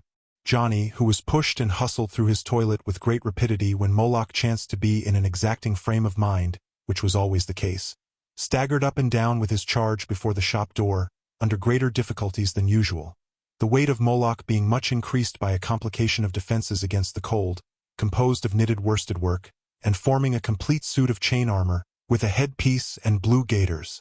It was a peculiarity of this baby to be always cutting teeth. Whether they never came or whether they came and went away again is not in evidence, but it had certainly cut enough on the showing of Mrs. Tetterby to make a handsome dental provision for the sign of the bull and mouth. All sorts of objects were impressed for the rubbing of its gums, notwithstanding that it always carried dangling at its waist, which was immediately under its chin, a bone ring, large enough to have represented the rosary of a young nun. Knife handles, umbrella tops, the heads of walking sticks selected from the stock, the fingers of the family in general, but especially of Johnny, nutmeg graters, crusts, the handles of doors, and the cool knobs on the tops of pokers, were among the commonest instruments indiscriminately applied for this baby's relief. The amount of electricity that must have been rubbed out of it in a week is not to be calculated. Still Mrs. Tetterby always said it was coming through, and then the child would be herself. And still it never did come through, and the child continued to be somebody else. The tempers of the little Tetterbys had sadly changed with a few hours. Mr. and Mrs. Tetterby themselves were not more altered than their offspring. Usually they were an unselfish, good-natured, yield-engy little race, sharing short commons when it happened, which was pretty often, contentedly and even generously, and taking a great deal of enjoyment out of a very little meat. But they were fighting now not only for the soap and water, but even for the breakfast which was yet in perspective. The hand of every little Tetterby was against the other little Tetterbys, and even Johnny's hand, the patient, much-enduring, and devoted Johnny, rose against the baby. Yes, Mrs. Tetterby, going to the door by mere accident, saw him viciously pick out a weak place in the suit of armor where a slap would tell, and slap that blessed child. Mrs. Tetterby had him into the parlor by the collar, in that same flash of time, and repaid him the assault with usury thereto. "You brute, you murdering little boy," said Mrs. Tetterby. "Had you the heart to do it? Why don't her teeth come through?" "Then," retorted Johnny, in a loud, rebellious voice, "instead of bothering me, how would you like it yourself?" "Like it, sir," said Mrs. Tetterby, relieving him of his dishonored load. "Yes, like it," said Johnny. "How would you?" "Not at all. If you was me, you'd go for a soldier. I will, too. There ain't no babies in the army." Mr. Tetterby, who had arrived upon the scene of action, rubbed his chin thoughtfully, instead of correcting the rebel, and seemed rather struck by this view of a military life. "I wish I was in the army myself if the child's in the right," said Mrs. Tetterby, looking at her husband. "For I have no peace of my life here. I'm a slave, a Virginia slave." Some indistinct association with their weak descent on the tobacco trade perhaps suggested this aggravated expression to Mrs. Tetterby. "I never have a holiday or any pleasure at all, from year's end to year's end." "Why, Lord bless and save the child," said Mrs. Tetterby, shaking the baby with an irritability hardly suited to so pious an aspiration. "What's the matter with her now?" Not being able to discover, and not rendering the subject much clearer by shaking it, Mrs. Tetterby put the baby away in a cradle, and, folding her arms, sat rocking it angrily with her foot. "How you stand there, Dolphus," said Mrs. Tetterby to her husband. "Why don't you do something?" "Because I don't care about doing anything," Mr. Tetterby replied. "I am sure I don't," said Mrs. Tetterby. "I'll take my oath I don't," said Mr. Tetterby. A diversion arose here among Johnny and his 5 younger brothers, who, in preparing the family breakfast table, had fallen to skirmishing for the temporary possession of the loaf, and were buffeting one another with great heartiness. The smallest boy of all, with precocious discretion, hovering outside the knot of combatants and harassing their legs. Into the midst of this fray, Mr. and Mrs. Tetterby both precipitated themselves with great ardor, as if such ground were the only ground on which they could now agree, and having, with no visible remains of their late soft-heartedness, laid about them without any lenity, and done much execution, resumed their former relative positions. "You had better read your paper than do nothing at all," said Mrs. Tetterby. "What's there to read in a paper?" returned Mr. Tetterby with excessive discontent. "What?" said Mrs. Tetterby. "Police." "It's nothing to me," said Tetterby. "What do I care what people do or are done to?"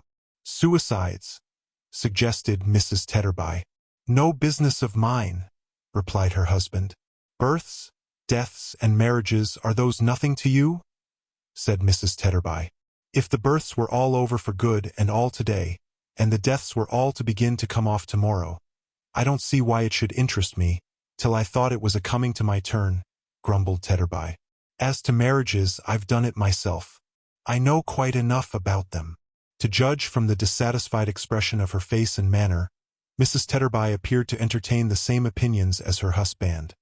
But she opposed him, nevertheless, for the gratification of quarrelling with him. "Oh, you're a consistent man," said Mrs. Tetterby. "Ain't you?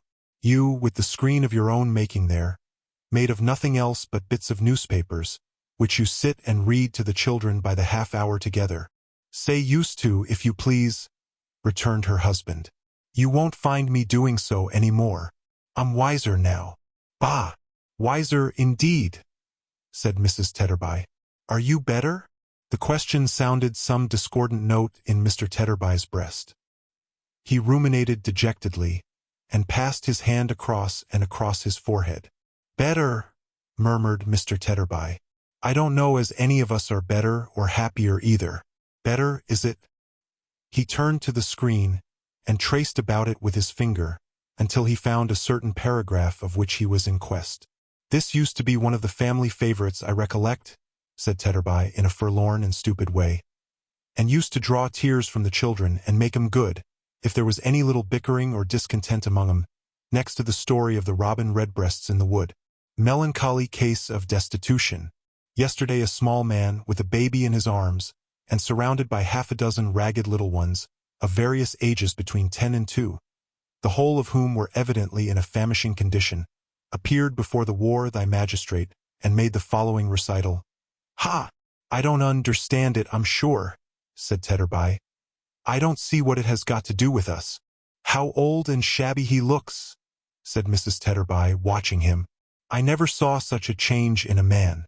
Ah, dear me, dear me, dear me, it was a sacrifice." "What was a sacrifice?" her husband sourly inquired. Mrs. Tetterby shook her head, and without replying in words, raised a complete sea-storm about the baby, by her violent agitation of the cradle. "If you mean your marriage was a sacrifice, my good woman," said her husband. "I do mean it," said his wife. "Why, then I mean to say," pursued Mr. Tetterby as sulkily and surlily as she, "that there are 2 sides to that affair, and that I was the sacrifice, and that I wish the sacrifice hadn't been accepted." "I wish it hadn't, Tetterby, with all my heart and soul, I do assure you," said his wife. "You can't wish it more than I do, Tetterby." "I don't know what I saw in her," muttered the newsman. "I'm sure.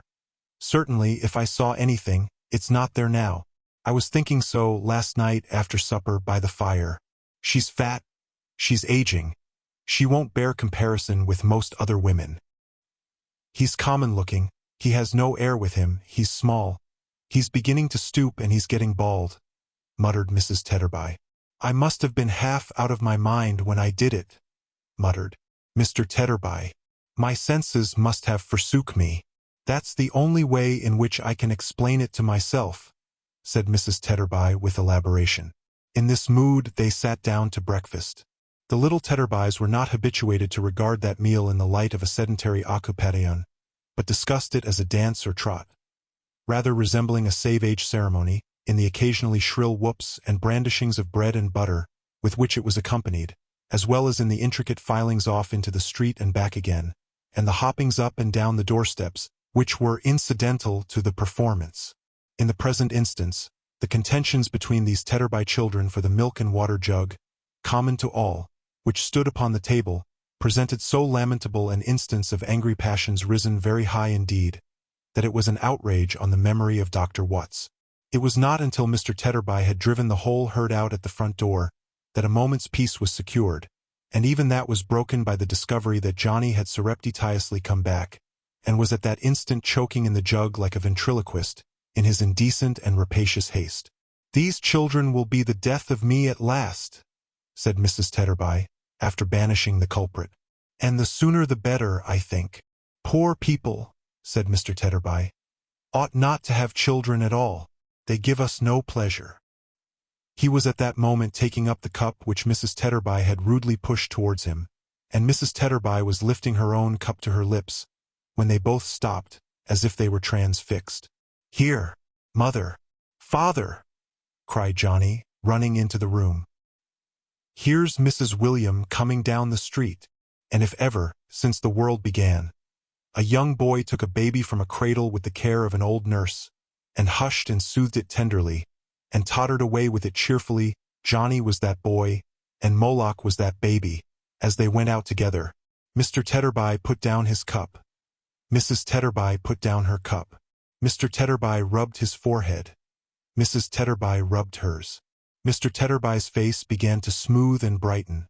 Mrs. Tetterby's began to smooth and brighten. "Why, Lord forgive me," said Mr. Tetterby to himself. "What evil tempers have I been giving way to? What has been the matter here? How could I ever treat him ill again, after all I said and felt last night?" sobbed Mrs. Tetterby, with her apron to her eyes. "Am I a brute?" said Mr. Tetterby. "Or is there any good in me at all? Sophia, my little woman." "Dolphus dear," returned his wife. I've been in a state of mind," said Mr. Tetterby, "that I can't bear to think of Sophie."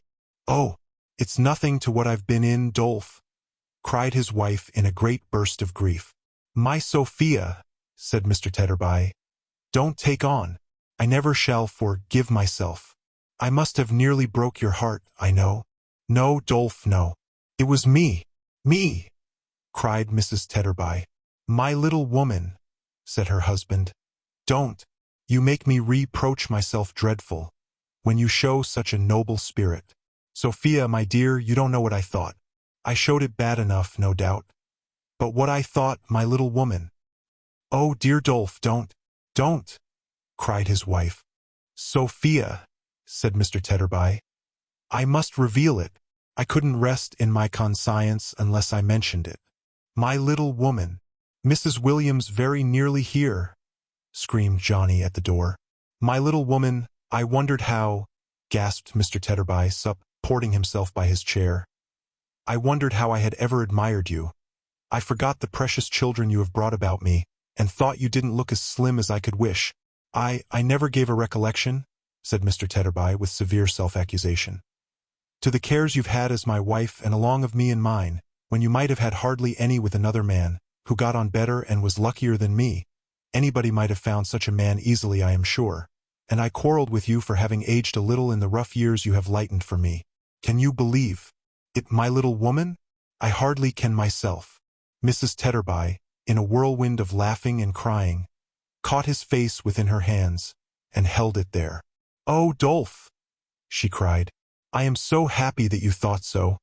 I am so grateful that you thought so, for I thought that you were common-looking, Dolph. And so you are, my dear, and may you be the commonest of all sights in my eyes, till you close them with your own good hands. I thought that you were small, and so you are, and I'll make much of you because you are, and more of you because I love my husband. I thought that you began to stoop, and so you do, and you shall lean on me, and I'll do all I can to keep you up. I thought there was no air about you. But there is, and it's the air of home, and that's the purest and the best there is. And God bless home once more, and all belonging to it, Dolph. Hurrah!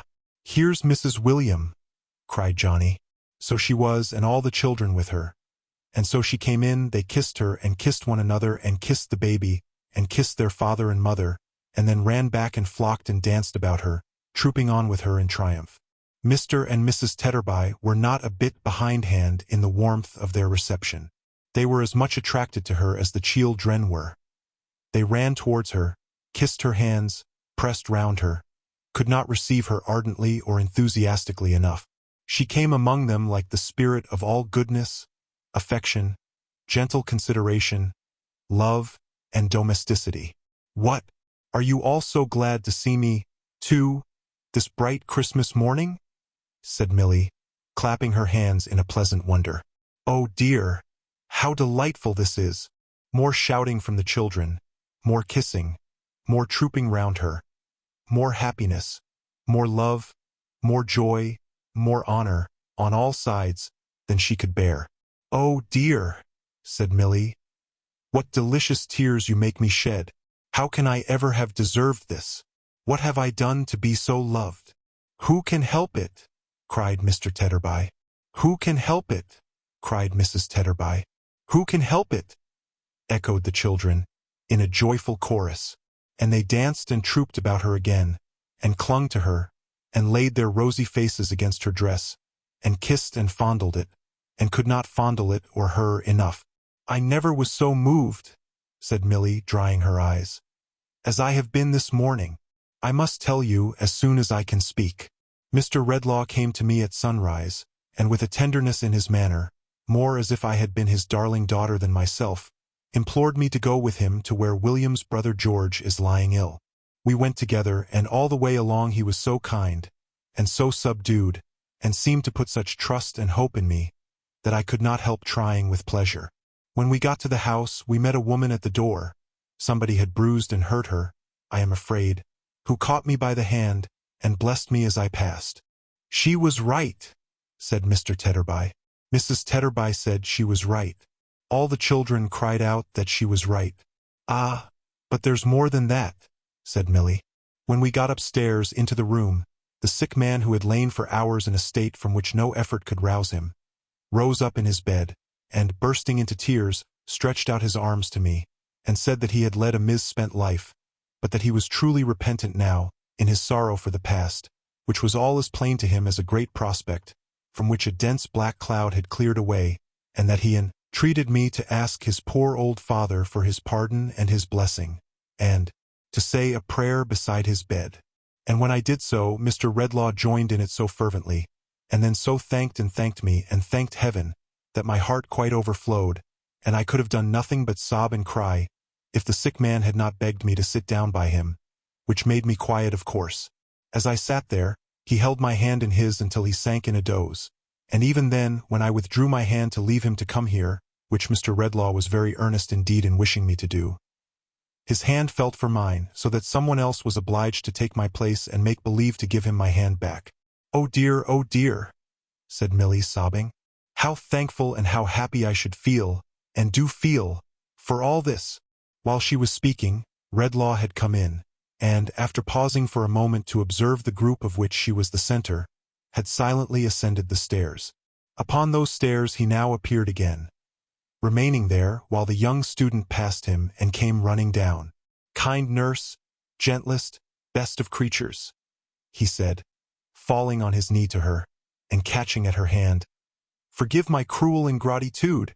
Oh dear, cried Milly innocently. Here's another of them. Oh dear, here's somebody else who likes me. What shall I ever do? The guileless, simple way in which she said it, and in which she put her hands before her eyes and wept for very happiness, was as touching as it was delightful. I was not myself, he said. I don't know what it was some consequence of my disorder perhaps, I was mad, but I am so no longer. Almost as I speak, I am restored. I heard the children crying out your name, and the shade passed from me at the very sound of it. Oh, don't weep, dear Milly. If you could read my heart, and only knew with what affection and what grateful homage it is glowing, you would not let me see you weep. It is such deep reproach. No, no, said Milly. It's not that. It's not indeed. It's joy. It's wonder that you should think it necessary to ask me to forgive so little, and yet it's pleasure that you do. And will you come again? And will you finish the little curtain? No, said Milly, drying her eyes and shaking her head. You won't care for my needlework now. Is it forgiving me to say that? She beckoned him aside and whispered in his ear. There is news from your home, Mr. Edmund. News? How? Either you're not writing when you were very ill, or the change in your handwriting when you began to be better created some sign of the truth. However that is, but you're sure you'll not be the worse for any news if it's not bad news? Sure. Then there's someone come, said Milly. My mother? Asked the student, glancing round involuntarily towards Redlaw, who had come down from the stairs. Hush! No, said Milly. It can be no one else. Indeed? Said Milly. Are you sure? It is not. Before he could say more, she put her hand upon his mouth. Yes, it is, said Milly. The young lady, she is very like the miniature, Mr. Edmund, but she is prettier, was too unhappy to rest without satisfying her doubts, and came up last night with a little servant maid. As you always dated your letters from she came there, and before I saw Mr. Redlaw this morning I saw her. She likes me too, said Milly. Oh dear, that's another. This morning. Where is she now? Why, she is now, said Milly, advancing her lips to his ear. In my little parlor in the lodge and waiting to see you. He pressed her hand and was darting off, but she detained him. Mr. Redlaw is much altered, and has told me this morning that his memory is impaired. Be very considerate to him, Mr. Edmund. He needs that from us all. The young man assured her by a look that her caution was not ill bestowed, and as he passed the chemist on his way out, bent respectfully and with an obvious interest before him. Redlaw returned the salutation courteously and even humbly, and looked after him as he passed on. He dropped his head upon his hand too, as trying to reawaken something he had lost. But it was gone. The abiding change that had come upon him since the influence of the music and the phantom's reappearance was that now he truly felt how much he had lost, and could compassionate his own condition, and contrast it clearly with the natural state of those who were around him. In this, an interest in those who were around him was revived, and a meek, submissive sense of his calamity was bred, resembling that which sometimes obtains in age, when its mental powers are weakened, without insensibility or sullenness being added to the list of its infirmities. He was conscious that, as he redeemed, through Milly, more and more of the evil he had done, and as he was more and more with her, this change ripened itself within him. Therefore, and because of the attachment she inspired him with but without other hope, he felt that he was quite dependent on her, and that she was his staff in his affliction. So, when she asked him whether they should go home now, to where the old man and her husband were, and he readily replied yes, being anxious in that regard, he put his arm through hers and walked beside her, not as if he were the wise and learned man to whom the wonders of nature were an open book, and hers were the uninstructed mind, but as if their two positions were reversed, and he knew nothing and she all.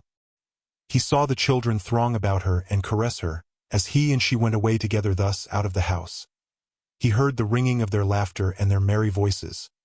He saw their bright faces, clustering around him like flowers. He witnessed the renewed contentment and affection of their parents. He breathed the simple air of their poor home, restored to its tranquility. He thought of the unwholesome blight he had shed upon it and might, but for her, have been diffusing then, and perhaps it is no wonder that he walked submissively beside her, and drew her gentle bosom nearer to his own. When they arrived at the lodge, the old man was sitting in his chair in the chimney corner, with his eyes fixed on the ground, and his son was leaning against the opposite side of the fireplace, looking at him. As she came in at the door, both started, and turned round towards her, and a radiant change came upon their faces. Oh dear, dear, dear, they are all pleased to see me like the rest. cried Milly, clapping her hands in an ecstasy and stopping short. Here are 2 more. Pleased to see her. Pleasure was no word for it. She ran into her husband's arms, thrown wide open to receive her, and he would have been glad to have her there, with her head lying on his shoulder, through the short winter's day. But the old man couldn't spare her. He had arms for her too, and he locked her in them. Why, where has my quiet mouse been all this time? Said the old man. She has been a long while away. I find that it's impossible for me to get on without Mouse. Where's my son William? I fancy I have been dreaming, William. That's what I say myself, father, returned his son. I have been in an ugly sort of dream, I think. How are you, father? Are you pretty well? Strong and brave, my boy, returned the old man. It was quite a sight to see Mr. William shaking hands with his father, and patting him on the back, and rubbing him gently down with his hand, as if he could not possibly do enough to show an interest in him. What a wonderful man you are, father. How are you, father? Are you really pretty hearty, though? Said William, shaking hands with him again, and patting him again, and rubbing him gently down again. I never was fresher or stouter in my life, my boy. What a wonderful man you are, father. But that's exactly where it is, said Mr. William, with enthusiasm. When I think of all that my father's gone through, and all the chances and changes and sorrows and troubles that have happened to him in the course of his long life, and under which his head has grown gray, and years upon years have gathered on it, I feel as if we couldn't do enough to honor the old gentleman and make his old age easy. How are you, father? Are you really pretty well, though? Mr. William might never have left off repeating this inquiry, and shaking hands with him again, and patting him again, and rubbing him down again, if the old man had not espied the chemist, whom until now he had not seen. I ask your pardon, Mr. Redlaw, said Philip, but didn't know you were here, sir, or should have made less free. It reminds me, Mr. Redlaw, seeing you here on a Christmas morning, of the time when you was a student yourself, and worked so hard that you were backwards and forwards in our library even at Christmas time. Ha! Ha! I'm old enough to remember that, and I remember it right well, I do, though I am 87. It was after you left here that my poor wife died. You remember my poor wife, Mr. Redlaw? The chemist answered yes. Yes, said the old man. She was a dear creature. I recollect you come here one Christmas morning with a young lady. I ask your pardon, Mr. Redlaw, but I think it was a sister you was very much attached to. The chemist looked at him and shook his head. I had a sister, he said vacantly. He knew no more. One Christmas morning, pursued the old man, that you come here with her, and it began to snow, and my wife invited the lady to walk in, and sit by the fire that is always a-burning on Christmas Day in what used to be, before our 10 poor gentlemen commuted, our great dinner hall. I was there, and I recollect, as I was stirring up the blaze for the young lady to warm her pretty feet by, she read the scroll out loud, that is underneath that picture. Lord, keep my memory green. She and my poor wife fell a-talking about it, and it's a strange thing to think of now that they both said, both being so unlike to die, that it was a good prayer, and that it was one they would put up very earnestly, if they were called away young, with reference to those who were dearest to them. My brother, says the young lady. My husband, says my poor wife. Lord, keep his memory of me green, and do not let me be forgotten. Tears more painful, and more bitter than he had ever shed in all his life, coursed down Redlaw's face. Philip, fully occupied in recalling his story, had not observed him until now, nor Milly's anxiety that he should not proceed. Philip, said Redlaw, laying his hand upon his arm, I am a stricken man, on whom the hand of Providence has fallen heavily, although deservedly. You speak to me, my friend, of what I cannot follow. My memory is gone. Merciful power, cried the old man. I have lost my memory of sorrow, wrong, and trouble, said the chemist. And with that I have lost all man would remember, to see old Philip's pity for him, to see him will his own great chair for him to rest in, and look down upon him with a solemn sense of his bereavement, was to know, in some degree, how precious to old age such recollections are. The boy came running in and ran to Milly. Here's the man, he said, in the other room. I don't want him. What man does he mean? Asked Mr. William. Hush, said Milly, obedient to a sign from her. He and his old father softly withdrew. As they went out, unnoticed, Redlaw beckoned to the boy to come to him. "I like the woman best," he answered, holding to her skirts. "You are right," said Redlaw with a faint smile. "But you needn't fear to come to me. I am gentler than I was. Of all the world, to you, poor child." The boy still held back at first, but yielding little by little to her urging, he consented to approach and even to sit down at his feet. As Redlaw laid his hand upon the shoulder of the child, looking on him with compassion and a fellow feeling, he put out his other hand to Milly.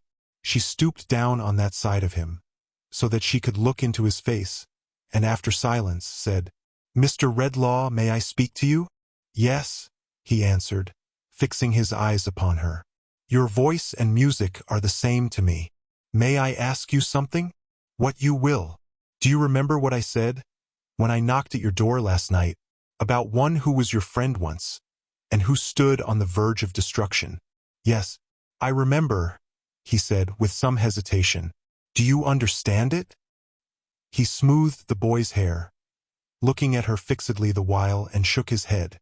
"This person," said Milly in her clear, soft voice, which her mild eyes, looking at him, made clearer and softer, "I found soon afterwards.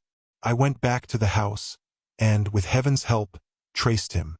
I was not too soon. A very little, and I should have been too late."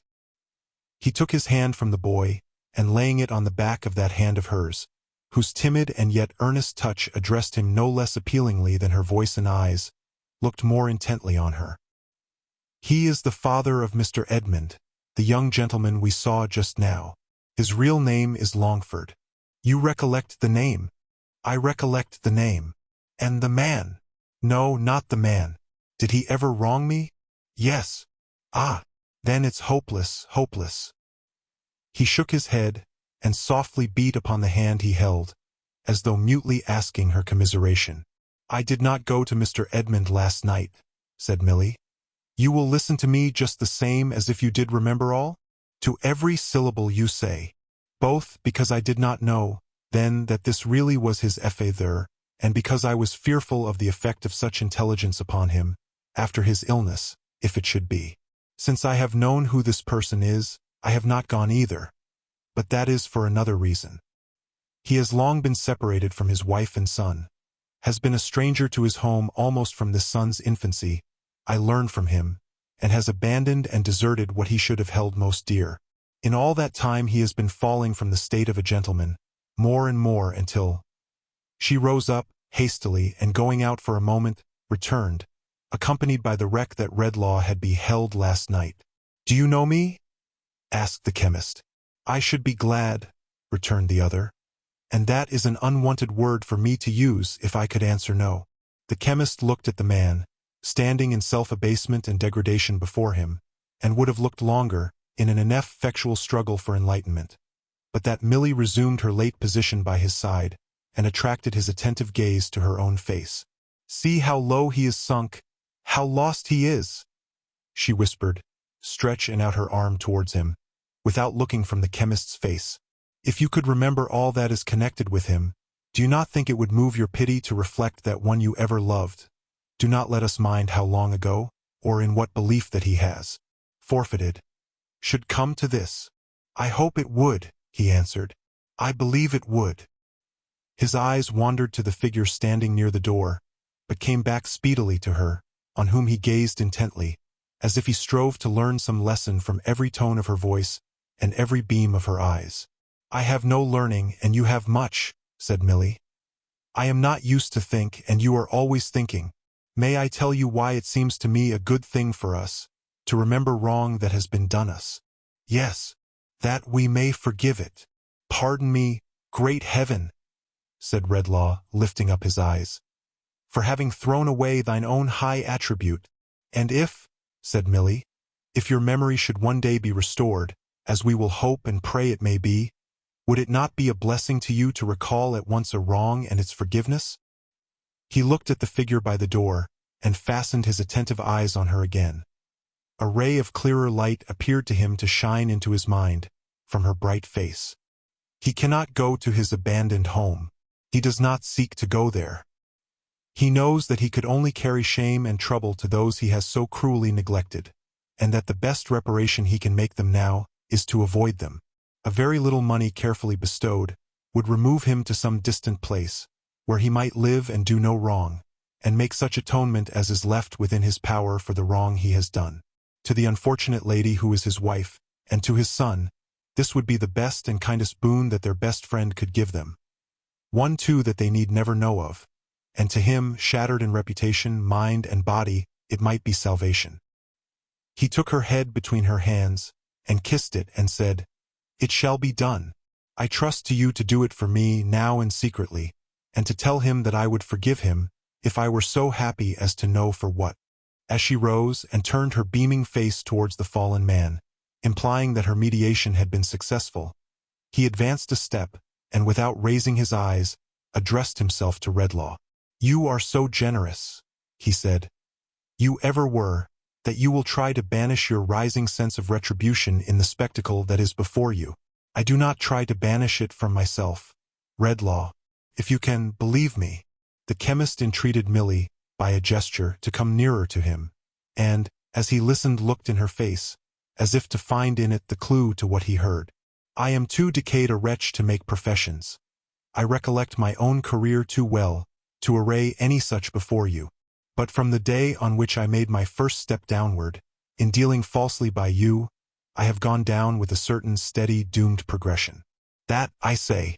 Redlaw, keeping her close at his side, turned his face towards the speaker, and there was sorrow in it, something like mournful recognition too. "I might have been another man, my life might have been an other life, if I had avoided that first fatal step. I don't know that it would have been. I claim nothing for the possibility. Your sister is at rest, and better than she could have been with me if I had content, yet even what you thought me, even what I once supposed myself to be." Redlaw made a hasty motion with his hand, as if he would have put that subject on one side. "I speak," the other went on, "like a man taken from the grave. I should have made my own grave last night, had it not been for this blessed hand."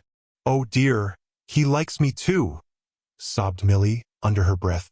"That's another. I could not have put myself in your way last night, even for bread. But today my recollection of what has been is so strongly stirred, and is presented to me, I don't know how, so vividly, that I have dared to come at her suggestion, and to take your bounty, and to thank you for it, and to beg you, Redlaw, in your dying hour, to be as merciful to me in your thoughts, as you are in your deeds." He turned towards the door, and stopped a moment on his way forth. "I hope my son may interest you, for his mother's sake. I hope he may deserve to do so, unless my life should be preserved a long time, and I should know that I have not misused your aid, I shall never look upon him more." Going out, he raised his eyes to Redlaw for the first time. Redlaw, whose steadfast gaze was fixed upon him, dreamily held out his hand. He returned and touched it, little more, with both his own, and bending down his head, went slowly out. In the few moments that elapsed, while Milly silently took him to the gate, the chemist dropped into his chair, and covered his face with his hands.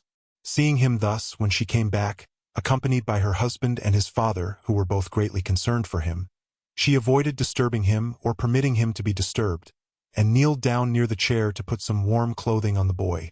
"That's exactly where it is. That's what I always say, father," exclaimed her admiring husband. "There's a motherly feeling in Mrs. Williams' breast that must and will have went." "Aye," said the old man. "You're right. My son William's right. It happens all for the best, Milly dear, no doubt," said Mr. William tenderly, "that we have no children of our own, and yet I sometimes wish you had one to love and cherish, our little dead child that you built such hopes upon, and that never breathed the breath of life. It has made you quiet like Milly." "I am very happy in the recollection of it, William dear," she answered. "I think of it every day. I was afraid you thought of it a good deal." "Don't say afraid. It is a comfort to me. It speaks to me in so many ways. The innocent thing that never lived on earth is like an angel to me, William." "You are like an angel to father and me," said Mr. William softly. "I know that.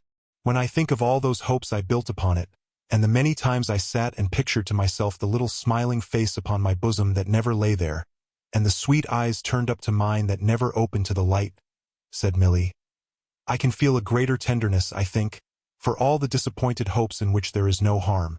When I see a beautiful child in its fond mother's arms, I love it all the better, thinking that my child might have been like that, and might have made my heart as proud and happy. Redlaw raised his head and looked towards her. All through life it seems by me, she continued, to tell me something. For poor neglected children, my little child pleads as if it were alive, and had a voice I knew with which to speak to me. When I hear of youth in suffering or shame, I think that my child might have come to that, perhaps, and that God took it from me in his mercy.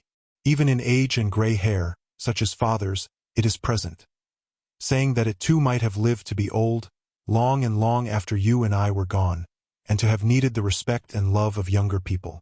Her quiet voice was quieter than ever, as she took her husband's arm, and laid her head against it. Children love me so that sometimes I half fancy. It's a silly fancy, William. They have some way I don't know of feeling for my little child, and me, and understanding why their love is precious to me. If I have been quiet since, I have been more happy, William, in 100 ways. Not least happy, dear, in this, that even when my little child was born and dead but a few days, and I was weak and sorrowful, and could not help grieving a little, the thought arose, that if I tried to lead a good life, I should meet in heaven a bright creature, who would call me mother. Redlaw fell upon his knees with a loud cry. O thou, he said, who through the teaching of pure love, hast graciously restored me to the memory which was the memory of Christ upon the cross, and of all the good who perished in his cause, receive my thanks and bless her. Then he folded her to his heart, and Milly, sobbing more than ever, cried as she laughed. He has come back to himself. He likes me very much indeed, too. Oh, dear, dear, dear me, here's another. Then the student entered, leading by the hand a lovely girl, who was afraid to come.